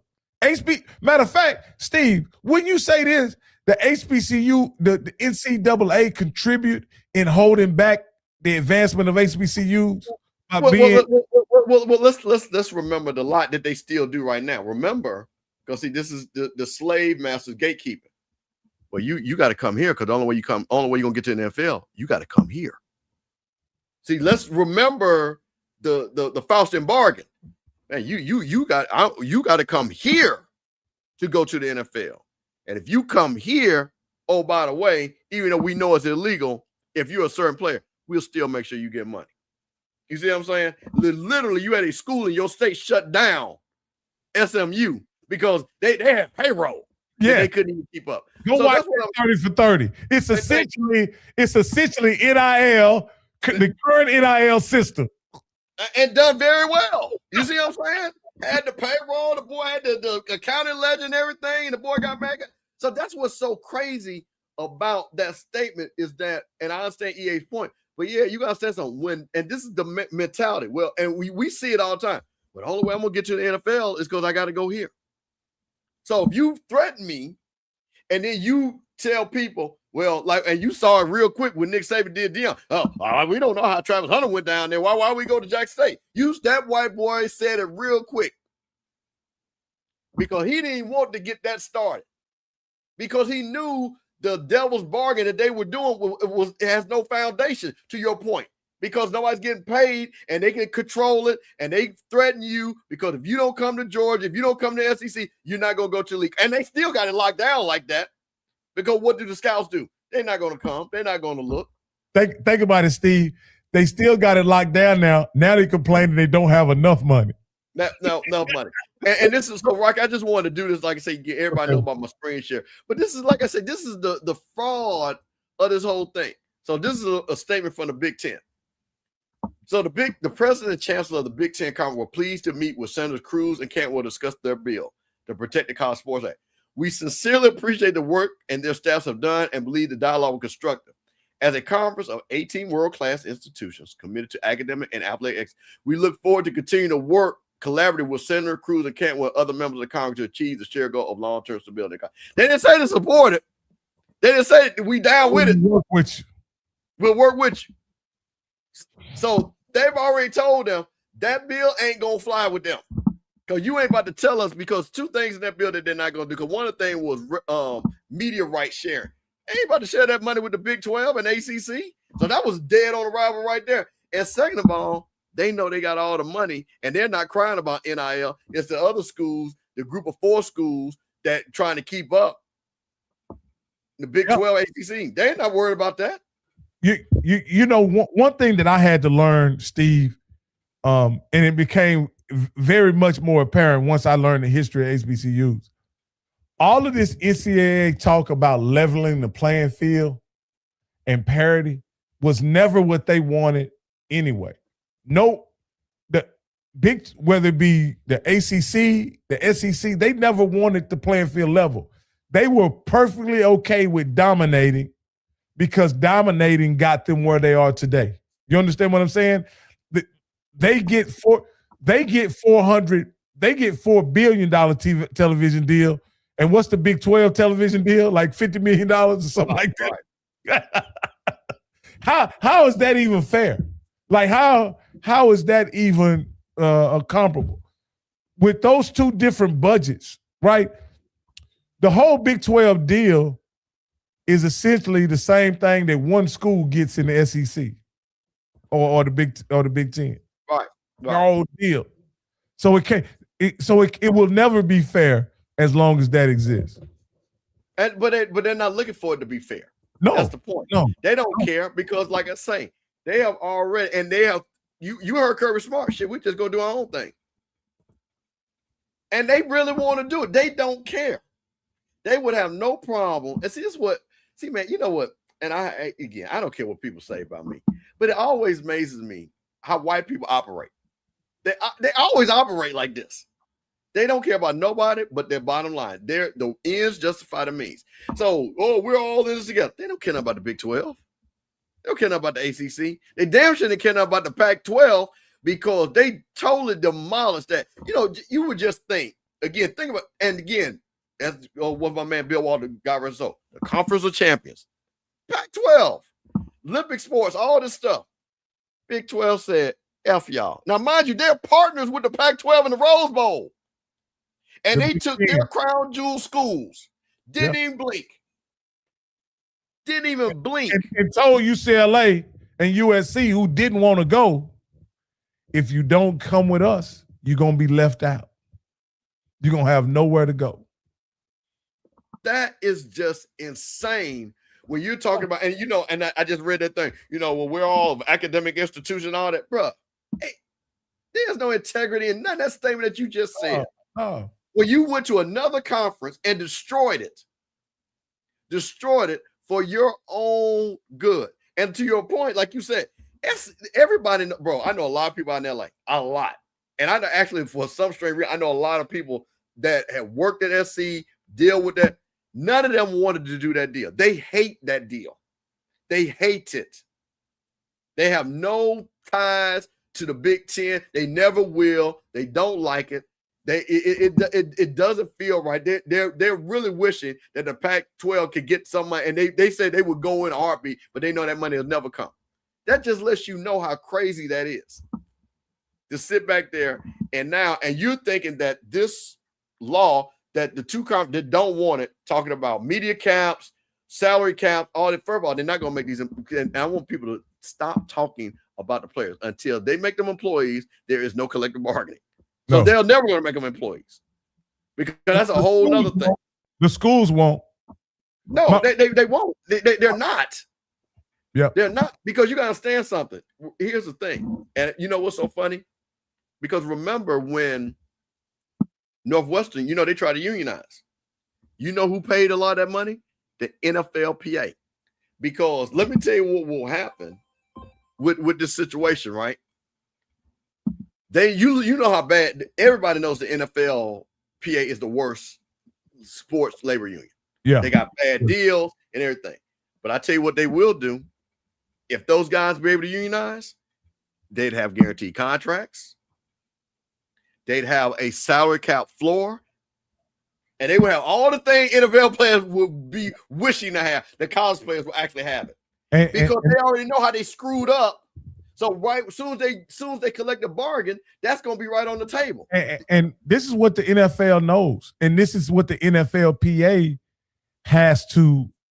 was trying to create, in my opinion. The reason why the NFL, the institution of the NFL, is so powerful is because they're the only game in town. If they could make college football a rival, right, then they could create a economic situation where when the kids come to the NFL, they're more ready to bargain. You know what I mean? Because the problem is you get a kid in the NFL, he doesn't have any money. So, but when it's time to negotiate those contracts, there's no nest egg. There's no, you know what I mean? There's no. Right, but that's not the union, because baseball, you can say about baseball and basketball, they ain't got no money either. But their union was bad. They did a bad deal. They ain't got nothing to do about not having no money. But the NBA bad business that King Upshaw did when he first started in this whole thing, and that's why they have never recovered from that. But the NBA and the Major League Baseball and the NBA created war chests for their members. But no. Listen what I'm saying. Before that, you gotta understand something. They've always had guaranteed contracts. Oh, the only person that don't have guaranteed contract is the NFL. Yeah. So go all the way back when the NBA wasn't making money. Guess what? They still had guaranteed contracts. Yeah. Now they wasn't making the money that Steph and them are making now. Same thing with baseball. You gotta say, remember when you go back to our point, everybody, Dave Winfield just made $3 million. Reggie Jackson made the first $1 million player. Fully guaranteed. All guaranteed. Yeah. This is back in the 70s. Yeah. Yeah. So that's what I'm saying, that that's why the NFLPA knows that because first of all, remember, these are due paying members because they get to have to pay. So the NFLPA ain't got no problem funding that. And the first thing is all these players are going to be guaranteed 4 years of college and guaranteed 4 years of money. But I see another problem on the horizon for the NFL though, meaning that the guys that are going in the NFL now are going in with money and they taking pay cuts to go in the NFL. I don't see that being a future that they want to continue. Well, that's the whole thing. Remember, and I'm sitting up here watching Kyle Hurd NFL Live. You know what they're saying? This draft wasn't as deep because the kids ain't coming out. So to your point, so now think about what you just said. You could catch a desperate guy and get him in the 4th round when if he wait another year, he'd really be a 2nd round or 1st round, but he's desperate. To your point, he ain't got no money. So now I can get that diamond in the rough. If he stayed next year, we hit all the time. He stayed one more year, he'd be a 1st rounder. We hit all the time. Well, now guess what these guys doing? Staying. So now the depth of these guys are not coming out, and it's going to be a trickle-down effect. So every guy now is going to basically get his worth. Or, to your point, he's going to get his check, so it doesn't matter. Or he's not going to gamble. Yeah. Or he's not going to gamble. He's going to get all 5 because they're letting these guys, they're saying these guys are going to be able to stay in college 5 years, right? And the NFL has been complaining for years about getting those guys that are 23, 24, 25 years old. They'd rather have them 21, 22. Well, if they don't pay better, they're not going to have any incentive. The only guys that are going to be willing to come out early is the guys that are guaranteed lottery picks. Oh, yeah, the 1st round guy. Yeah, absolutely. Yeah. And again, you don't get a bunch of old men in them later rounds. Bro, listen, Trinidad Chambers right now potentially is not even an NFL quarterback for size. Okay. Yes, we don't know what happened. But let's just talk about if they just said blank, this guy is 5'11 and he's this. He's already getting 1st round money. He's making more than Shadour's entire first contract. Entire. So that's what I'm saying. So you're talking about a guy that maybe potentially might not even get drafted. I mean, seriously. Yeah. And to your point, he got paid this year and he got the big bonus money. Brandon Sorsby ain't no number 1 pick. And he got a nickel. You look at, I'll give you another example, who definitely would have went out in the 08. Carson Beck, he wouldn't have transferred. He would have just said, I got to go ahead and get the clock started or whatever. Carson Beck said, hey, I can go to Miami and get paid. I tell people this. I was talking to someone earlier today. People like, they gonna hold Brendan Sorsby out. I say, no, they're not. I say they owe him $5 million if he's eligible. That's why he fought to be eligible. Those weren't Texas Tech lawyers that were advocating for him. Those were his lawyers. Because guess what? The only way he gets that $5 million from Tech is if he's eligible. They're going to have to pay that whether he plays or not. You better believe it. And he's got some old fake ass agent or even a real agent that because he's getting more than 3% of that $5 million. Yes. Yeah. So he's getting a check. He's getting a check, man. So yeah, I just thought that when I saw that and the fraud of the whole outrage, oh my God, the integrity of the game, bro. Y'all have not had integrity from day one. Me and you know, Steve, and I talked about this a little bit. There are guys, the reason why Coach Orgeron becoming a head coach at Mississippi State, in my opinion, at Ole Miss was such a groundbreaking deal was because Coach O was known as the bag man. And because he was the bag man, bag man, I can name a whole bunch of coaches where were the bag men, but I won't do that. But Coach O was known as a bag man. And bag men traditionally never became the head man, right? Yeah. Coach O was the first bag man to become the man. And so that's what's so surprising about things like that, is that you got Coach O from what I understand, he was the bag man in Miami many years ago. He became the bag man in USC. Because this guy would go into Texas and have guys like Adrian Peterson commit to USC. That's how. Coach O just had the way he could talk to people. He just had that burner. You know what I'm saying? Go Tigers. You know what I'm saying, man? Go Tiger my ass. Coach had that Gucci bag full of money, and he was the one willing to do it. Yeah, so he was an old dumb country son of a bitch. That to your point, and like I say, he was an old defensive line coach. He ain't like I say, but they liked him enough where he fell into those positions. Like I say, he fell like I said, same thing with the LSU position. Look how quick they got his ass up out of there. So this ain't never. So when people say the sanctity of the sport, it ain't never been fair. No, it ain't never been fair. And who is most? It's fairer now to the athletes than it's ever been. It's fairer now than it's ever been. And that's what bothers me when I hear people. And again, I'm not going to say no name. When I and this goes from all the way up again to these legislators, regular people on sports. These guys shouldn't be getting paid all that. Says who? How do you even sound to even put your mouth out there like that? It's going to kill college football. How is it going to kill college football? How? Because here's the thing, and let's keep it a buck. You know what I will like? Where they have to have and have not. So then FAMU ain't got to worry about trying to be paying people. You know what? Let's get guys that want to come to FAMU and come to HBCU and just want to play. Because it is stressful to sit back and we got a guy that wanted to come to FAMU and because we had to find $15,000, he didn't come. You know what? That's stressful, Rocky. You know what? Forget that. Let them have it. You get paid for you big money because, bro, it happens like that in life all the time. Because this is a great opportunity for HBCUs, and I've said it for this reason. The guys that go get paid and it don't work out, because it's going to be a lot of those guys. HBCUs have more action at those kind of guys than they ever had before in life. Because it's funny. I'll tell you. So we had a kid that played in baseball. This is a baseball scenario, right? Uh-huh. White boy played in Mississippi State. I don't know if he went to JUCO, and then ended up at FAMU. Played FAMU 1 year. Also, I guess where he at now, Florida State. Had his old sitting out there. White boy didn't even blink, boy. That boy ain't gonna know nothing about the Rallies starting there. Who? What? Fan who? Because that's where he wanted to get to. Ain't no need to arguing about that. That's the game, man. Yep. That's the game. That's the game. Yeah. And I see that in other sports. Like, again, I believe that what HBCUs offer is so unique.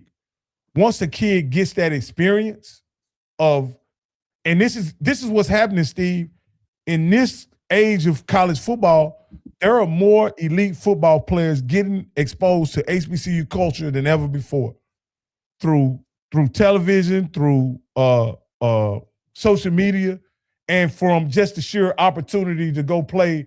It's not seen as a negative thing to play at a HBCU nowadays, in my opinion, for athletes because of everything around it. And so once a kid has that experience at an HBCU, Steve, they'll realize how valuable it is. And I think it won't be about the money. You know what I mean? Well, when you see Bucky talk about his experience at Jackson State, none of that about money, and he said it was magical. Well, and I'm going to go to Coach Cheeseborough. Shout out to Coach Cheeseborough, HBCU Coach's Corner coming on night. Guess what they're going to do? They're going to make sure you graduate. And they're going to have a good degree that's worth something. Because, see, and it's been proven, we ain't got to even have this argument. Rocky, you've talked about it. Your daughter graduated from Prairie View. Trust me, she going to get more out of that Prairie View degree if you would have went to University of Houston or Texas or something like that. Or you know what? Let's take them out of, or those, as I like to say, those directional schools, something southwest, northwest, east, west, that west, something west. That thing ain't worth nothing. She has a network already established that's going to embrace her and to make sure she has what she needs as far as opportunity. Like that's to me, that's the most beautiful thing about HBCUs is the network is once you graduate from it, you already have an established network that's functioning and operating at a very high level. Well, you know what? I got to tell this story. I won't say, I got a phone call and somebody watches our show and they have a kid at a school and there's some things, outstanding kid, super student. But financially, the kid might not be able to go back. Now, I didn't know this person. Person, hey, Mr. Campbell, I just watched the show. Do you know somebody at X school? I said, you know what? I do. And I made a phone call. And hopefully this kid, I think, is going to be taken care of. Because that's the HBCU family. Now, I didn't know this person, Alan, sent me a straight message. You know what I'm saying? And it wasn't like, how dare you send me a message? Hey, man, anybody, hey, man, bro, listen, you need some help? Holler, because you know what? I hope you do the same for me. And that has been done for me. Because I've been to these schools and I've met people from Grambling and I've seen them a couple of years later and I might need something again. I need to contact. Oh, Nate, Mr. Cameron, ain't no problem. FAMU, Jack State, Howard, Bethune-Cookman. I know how important these connections are. So, man, overall, when you sit back and look at this, and the one thing, Rocky, here's the funny thing. Everybody saying the sky's falling. Guess what the white man told y'all? We had record ratings for the playoffs. So far as ESPN and the boys care, that's all they care about. So all this turmoil, we can't find out who plays where, and the guys will leave. We can't. That did not stop all y'all watching the playoffs. That did not stop y'all watching that Final Four. Record ratings. The transfer portal, the recruiting has made college football more popular than it's ever been. It's no longer a seasonal sport. It's year-round.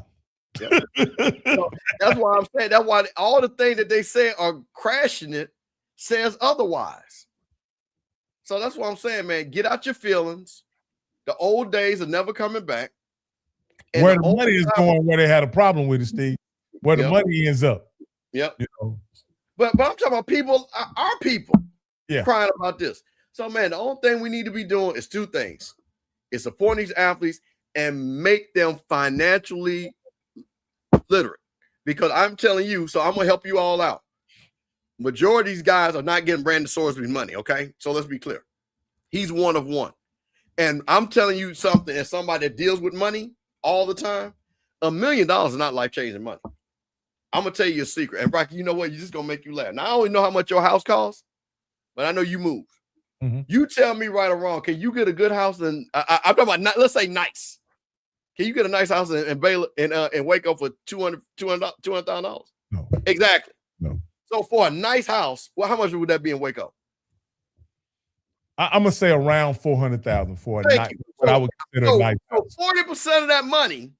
Now, mind you, this is if you get $1 million, you have to pay taxes on it. Thank you. So you only gonna have $600,000. So you just to get a house, you got $200,000 left. How long you think $200,000 gonna last? If you just did $20,000 for 10 years. That's all is gone. Yeah. So stop acting like this is life change. It's not. That's why we got to be smart. See, that's another lie that they're telling people. We're getting life changing money. No, you're not. They're playing a game with you.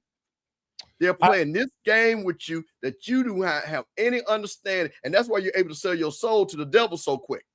When I say life change, when I use the term life changing money sometimes to describe it, Steve, to not that it's money that's gonna last you the rest of your life, but it can change a family's circumstances. You know what I mean?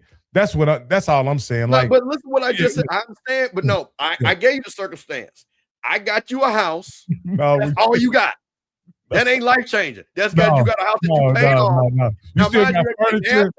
That's what I'm saying. It is so to your point, it did change that part, but it's life changing means forever. No. This is not until you die. This is a snapshot in time. You can, and mind you, again, you got to keep. And see, that's another thing too. And I get on this. I wish this. I'm gonna say this last thing about this. I wish there was an option for all college athletes to take deferred compensation. Well, that's what I wish. That's what I wish. Okay, but Rocky, let me tell you something. So this goes back.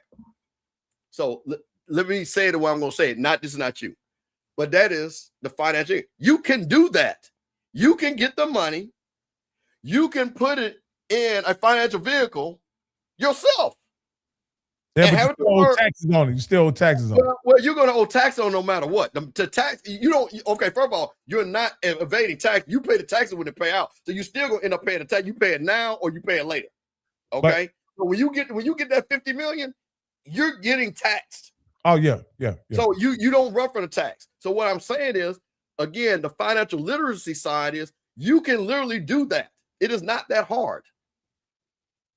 You literally could do that. So to your point, if you had somebody, and I came to you, I got a boy right now as a financial advisor. He does that for rich folks all the time. They get money and they put it in very protective instruments. And then you know what? 30, 40 years, it pays out. You know the cool thing about these collectives? They are paying some kids. Wait. EA, I'm gonna ask you. Wait. Let me answer this. Life change. Okay, I'm gonna say this again. For having a house, and that's all you're getting, and you got $200,000 is life. That is not life changing money. I got friends that bought a $400,000 house.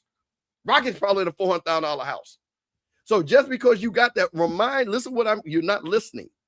So yes, you got a money just like a lottery ticket, but you have to live the rest of your life because those are the same people. Because correct me if I'm wrong, Rocky.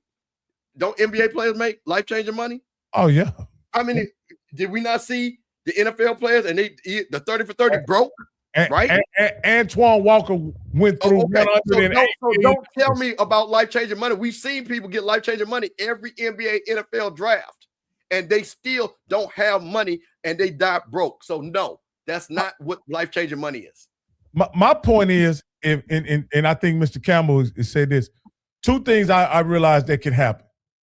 A kid, to your point, can get paid his money in an LLC. Some kids are getting their money paid in the LLC. Yep. And once it's paid into an LLC, you have other options that you can do with the money that you cannot do as an individual. So there are a lot of, again, if our kids form the right tax structure, the right program, this money can last you a long time. Even though it's not life-changing money, it can last you a long time. It's one hell of a start. It's one hell of a start. No. I'm not saying it, but see what I'm saying it. But this is what I want you. I think you're not hearing what I'm saying. Yeah. It is what they tell you, and you believe it is, and you all of a sudden you're waking up. It's like, where's my money? I thought this was going to last me for the rest of my life. That's what I'm telling you. I'm already, bro. Listen, I got agents calling me right now. Boys, you know hey, shout out to my agent friends that watch the show, and they're dealing with this now, right? You know what they like? They actually like NIL because they don't have to get a guy money now, right? Because the way it used to work with the agent will front you the money. And a lot of times you didn't get that money back. But now what's happening? They're getting guys getting $600,000, $700,000, $800,000, right? Coming into, and they've signed them. And they're like, the money hard stops. They're like, when am I gonna get my money? Bro, you ain't getting no money till you get drafted. What you did with your $800,000? I bought a $100,000 car, $200,000 worth of jewelry. I gave my mama $50,000. All of a sudden, That's what I'm saying. You guys, you got to live in the reality of what people do. And now what's happening is they're coming to the agents back again. Well, you know, you need to give me, mind you, they gave me 800,000. You got to give me like what? You know, Steve, like I told you before, that first year of NIL 2022, right? That the kids got NIL. We had some kids come back to us because we've been in tax business over 25 years. They come back to us and say, "Hey, they say we got to pay taxes on this money." What? Really? And we was like, "Yeah, you do."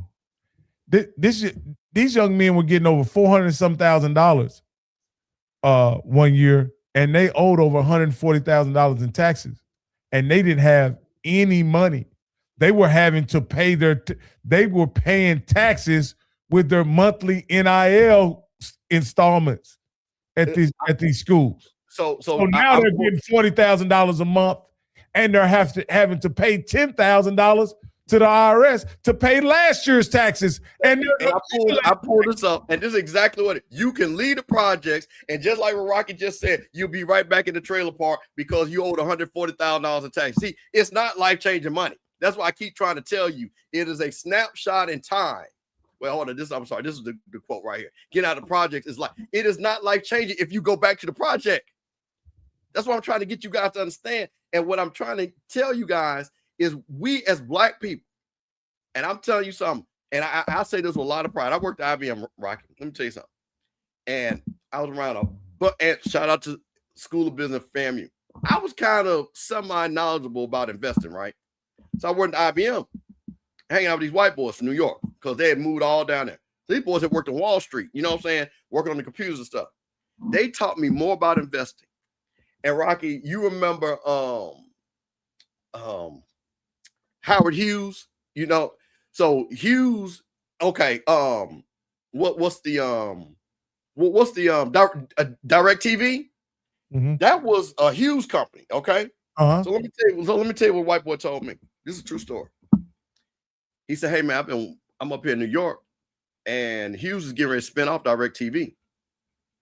He said, "I'm sitting up there, we all drinking beers." White boy say, "Hey, y'all need to go buy that stock because they getting ready to spin off Direct TV." Rock, I had money. I went and bought $10,000 worth of that stock. Wow. When they spent that off, and I'm telling you, and I'll say it right now, I made $100,000. Wow. Because of financial literacy, of knowing just that.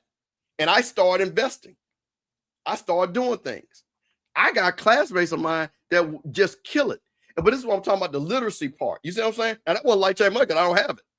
But my point of it is, and what I'm trying to get people to understand, we have to stop making statements like that because that is fool's gold. If I go and tell you, a kid, I'm giving you $400,000. That's life change. I got control. Oh man, I'm good for the rest of my life. Now, if you think like no. So we should probably say circumstance changing money. Right. In that snapshot of time, because I keep going back to the point. We've seen people who have made $100 million, which is supposed to be life-changing money, and don't have it. So that's my point, is that stop life-changing means you don't like, you know who got life-changing money? The Bushes, the Kennedys. The Jameses, LeBron James. LeBron James. You know, people, them kids ain't never gonna do nothing. The Jordan, Michael Jordan's kids ain't never gonna do nothing. Wow. That's what I'm. So I guess I don't want people to think that $1 million, which is first of all, nobody gets $1 million, as you said, Rocky. Yeah. Because it's taxed. And we have to stop telling our kids that it is like that is such a lie. It is not life-changing money. It is circumstance. And you know, I like that. You know what, Rocky? We need to put that. I'm gonna give you some circumstances because it's changing your circumstance. But mind you, it can change right back. And the reason why I know we have a lot of people watching this because we are so enamored with money, and we have no idea how money works as Black people. We don't. That's why we don't have any. Oh yeah. That's why we don't have any. Yeah, man. Money in your pocket is not working for you. No. You know, that's the crazy thing. I had an argument with my friend, and he's on the conservative side, basically Trump. Oh, well, the stock market. I said, first of all, stock market. I'm not gonna get into the stock market, but I'm just gonna use his argument. Stock market's up. I said, okay, how much money do you have in the stock market? Because it don't mean nothing if you don't have any money in the market. And I can tell you, the last couple of days, I done took a bath. But yes, you did. Yeah, it was a major drop. But the point of it is that people that make that argument don't even have money like that in the market. Yeah. So you're sitting up here telling me something. I know that you don't even know what you're talking about. Because if it's not benefiting you, it doesn't mean anything. And I guess my point of it is, to this overall point, is that once again, the maneuvering has happened with our athletes. And once again, we're being sold a bill of goods. Oh, you come in here, we're paying you $200,000-$300,000. And I'm gonna say this again: every player on that team is not making $1 million. It's on 3 or 4 guys that's getting that. You know, Steve, if you really think about it, it's really only probably, if I do the math, that's probably 12 schools in the Big Ten, probably, I'm gonna say 14 schools in the SEC, and maybe about 4 schools in the Big 12 that can really pay the kind of money that'll change your life. Like what I mean by that, and they're only changing 1 or 2. They're changing the quarterback. Let's just go on and say that's what I'm saying. They're only paying the quarterback. Like they're only paying the quarterback. And guess what? 9 out of 10 times what color he is. Yeah, you know. Yeah, they're only paying the quarterback. You know, and again, the other side of it is that you brought up is that there has to be some literacy around getting this money. These kids getting this. Here's where I say the deferred compensation is the best option. You don't want to. Would you trust an 18-year-old flying a jet? No. And when you give a kid 400, 500, 1,600, 600, 700, $1 million, 1.2, 1.4, and he's 18, 19 years old with no supervision, he's not going to be able to navigate the world with that kind of money responsibly. He just can't. But again, I'm going to keep saying that we've seen guys 22, 23, 24, 25, 20, 30. I'm going to say this again. That don't do it. So I would put that money up. And when they're, because again, I'll even say this: the colleges have done a great job of taking care of kids as college athletes. There was no problem with those experiences. You know what I mean? What was the problem is they were making so much money off of these kids, and these kids were leaving school flat broke, and only 5% of them were actually going to the NFL. Yep. Like that was the problem, but they did a great job of caring for the kid while they was at school. The other side of it is, if you give them all this money, what you're doing is delaying the brick wall that they ultimately run into. And that's bro. I've read a great article. I'm about to, you know what? Next show when we do this, I'm about to find it. And that's exactly what the guy. He was a reporter, and he taught the kids because now we like. And the problems are going to be bigger. The problems are going to be bigger. And they've got these kids that their money's not coming in, and they are depressed. They don't know what to do with their lives and things like this. So again, it goes back to my point about overall, to your point. We have to, as Black people, and this is overall, get the money, and all of us, we have got to become more financially literate because it's so important. Because again, to your point, where it could be, I'll use your point. So if you're able to take $400,000 and there's an Apple out there, that could be life-changing money. You just let it sit and roll out. If you invested $400,000 in Apple in 1985, probably worth $15, $20 million now. You think about that. You know what I'm saying? These kids at 18 need to get in the mindset, and it's probably be hard for them to understand it. But when the University of Texas give you $400,000, you need to think of $200,000 of that is your. Hey, stop! You're not broke. Life change, bro. See, you miss. Listen, I'm sorry. I got to do this. Stop it. Stop it, EA. You're not gonna play this game with me. Me and you both went to fam. That is not life-changing money. That means this money, as what you said, Rocky, tell the people in the back what it was. It's circumstance-changing money. It's not life-changing money. That is not life-changing. Life-changing, EA, is somebody like you that has gone to FAM, got a degree, you getting that degree for FAMU was life-changing. Because you're living a pretty good life. You're helping kids. That's life-changing. That is a difference. You getting a financial aid check was not life-changing. I got a financial aid check that paid my rent. That was not life-changing. And I'm going to tell you this, EA, the reason why I agree with Campbell, right, is because there's a stop date on this money. Like, how does a kid replace a $250,000 income at 23?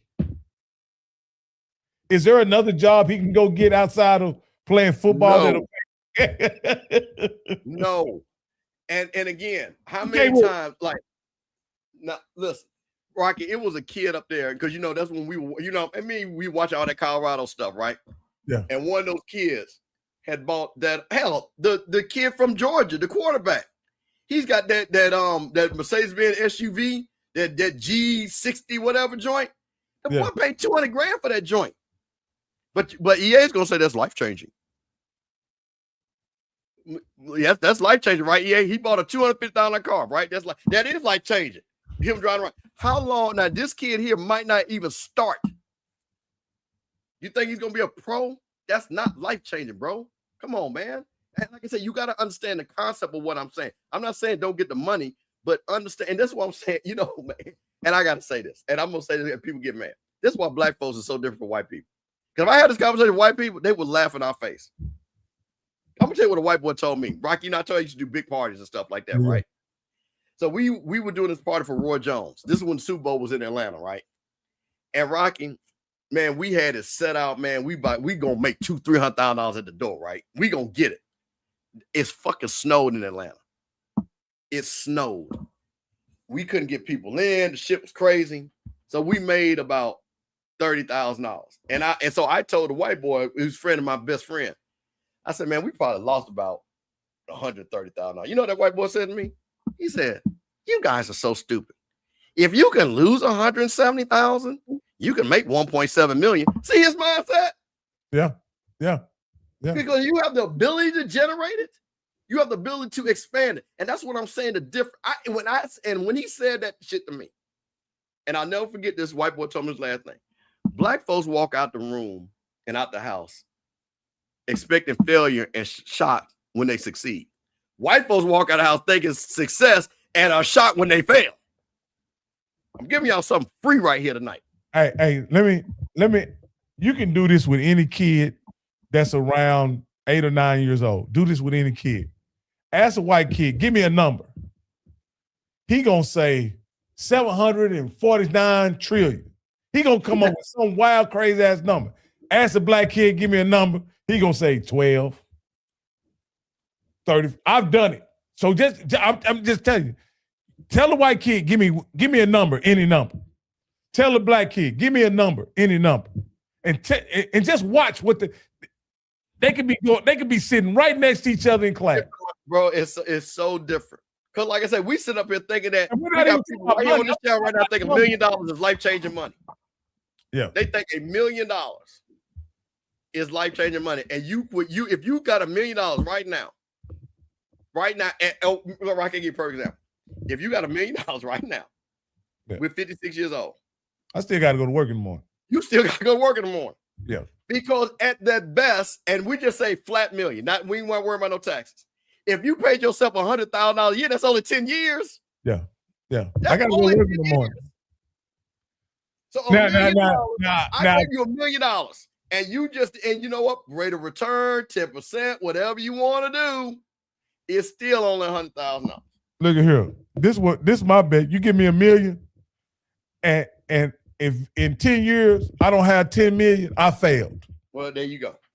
You know what I'm saying? If you give me $1 million, and I guess I would. Well, again, I'm not saying this is a right or wrong answer, because it's not. Because the way you do it, you can do it a different way. But if I gave you $1 million, right? Mm-hmm. Would you pay your house off? Probably not. No. Then you wouldn't. So you would invest the money. Oh yeah. I'm getting I could get a better rate of return on the money than the interest I'm paying on my house. So that's why I got you. Okay. I'm cool with that. You know what I mean? So what I'm saying, I guess I got a question. Okay. Because mind you, you paying compound interest. I got you. I'm just saying, if you bought the house for $200,000, you're not paying off $200,000. You're actually paying $600,000.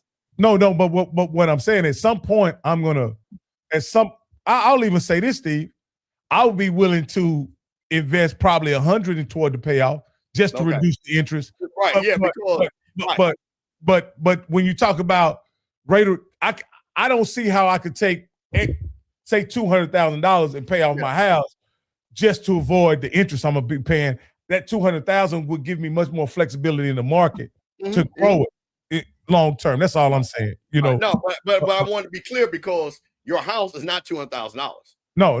House is compound of your house, and again, we're not saying out $200,000. Your house, the payoff is gonna be $450,000. Yeah, I think about a 30-year fix.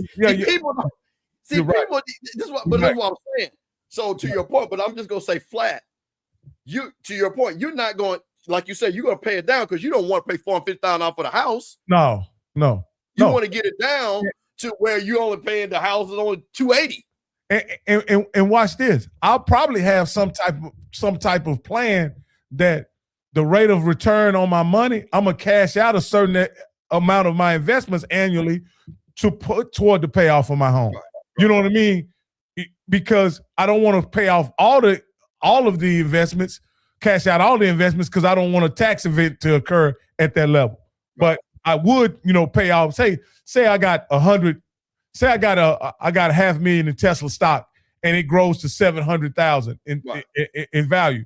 Well, I'll cash in another 100,000, pay taxes pay the capital gains on the 100,000, and then use the other and pay the 15,000 to taxes, and pay down on my house 85,000. I still got now $600,000 still in that investment vehicle. That's kind of what I'm saying, is that I can make more money in the market than I can just by paying the interest down off my house. That's all I was. And that's what I'm saying. That's why I told you could go either way. But I would just use it as the example of, again, understanding that but you have people, you know what, I'm paying off my house. At least I got my house, I got an asset. And I'm gonna say that's right or wrong, because I understand that point of view too. So here's the see. Okay, so now you trying to fix the argument where you can just win. You go to a kid in Appalachia. We all know the circumstances of those children, right? But I'm just saying, you could ask a well-to-do black kid, right, and ask a middle-class a middle-class black kid and a middle-class white kid, and I'm just telling you what the answers are going to be. I'm telling you ahead of time, because of how they're conditioned to think, how their mind works. And again, I'm not saying this is not what I'm saying a negative about black people. It's just insight on how we think and how we could improve our mindset, right? Yeah. There's nothing wrong with having our kids dream bigger and think bigger.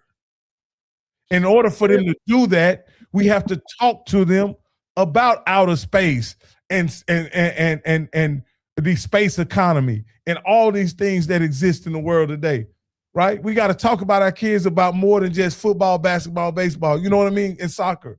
We got to talk to our kids. And I'm just simply saying is that when we sit down and just think about what our kids are dealing with, some of our kids are dealing with the very basic necessities of life, and they don't have time to grow and develop those imaginations that other kids are allowed to develop. And that's all I'm saying.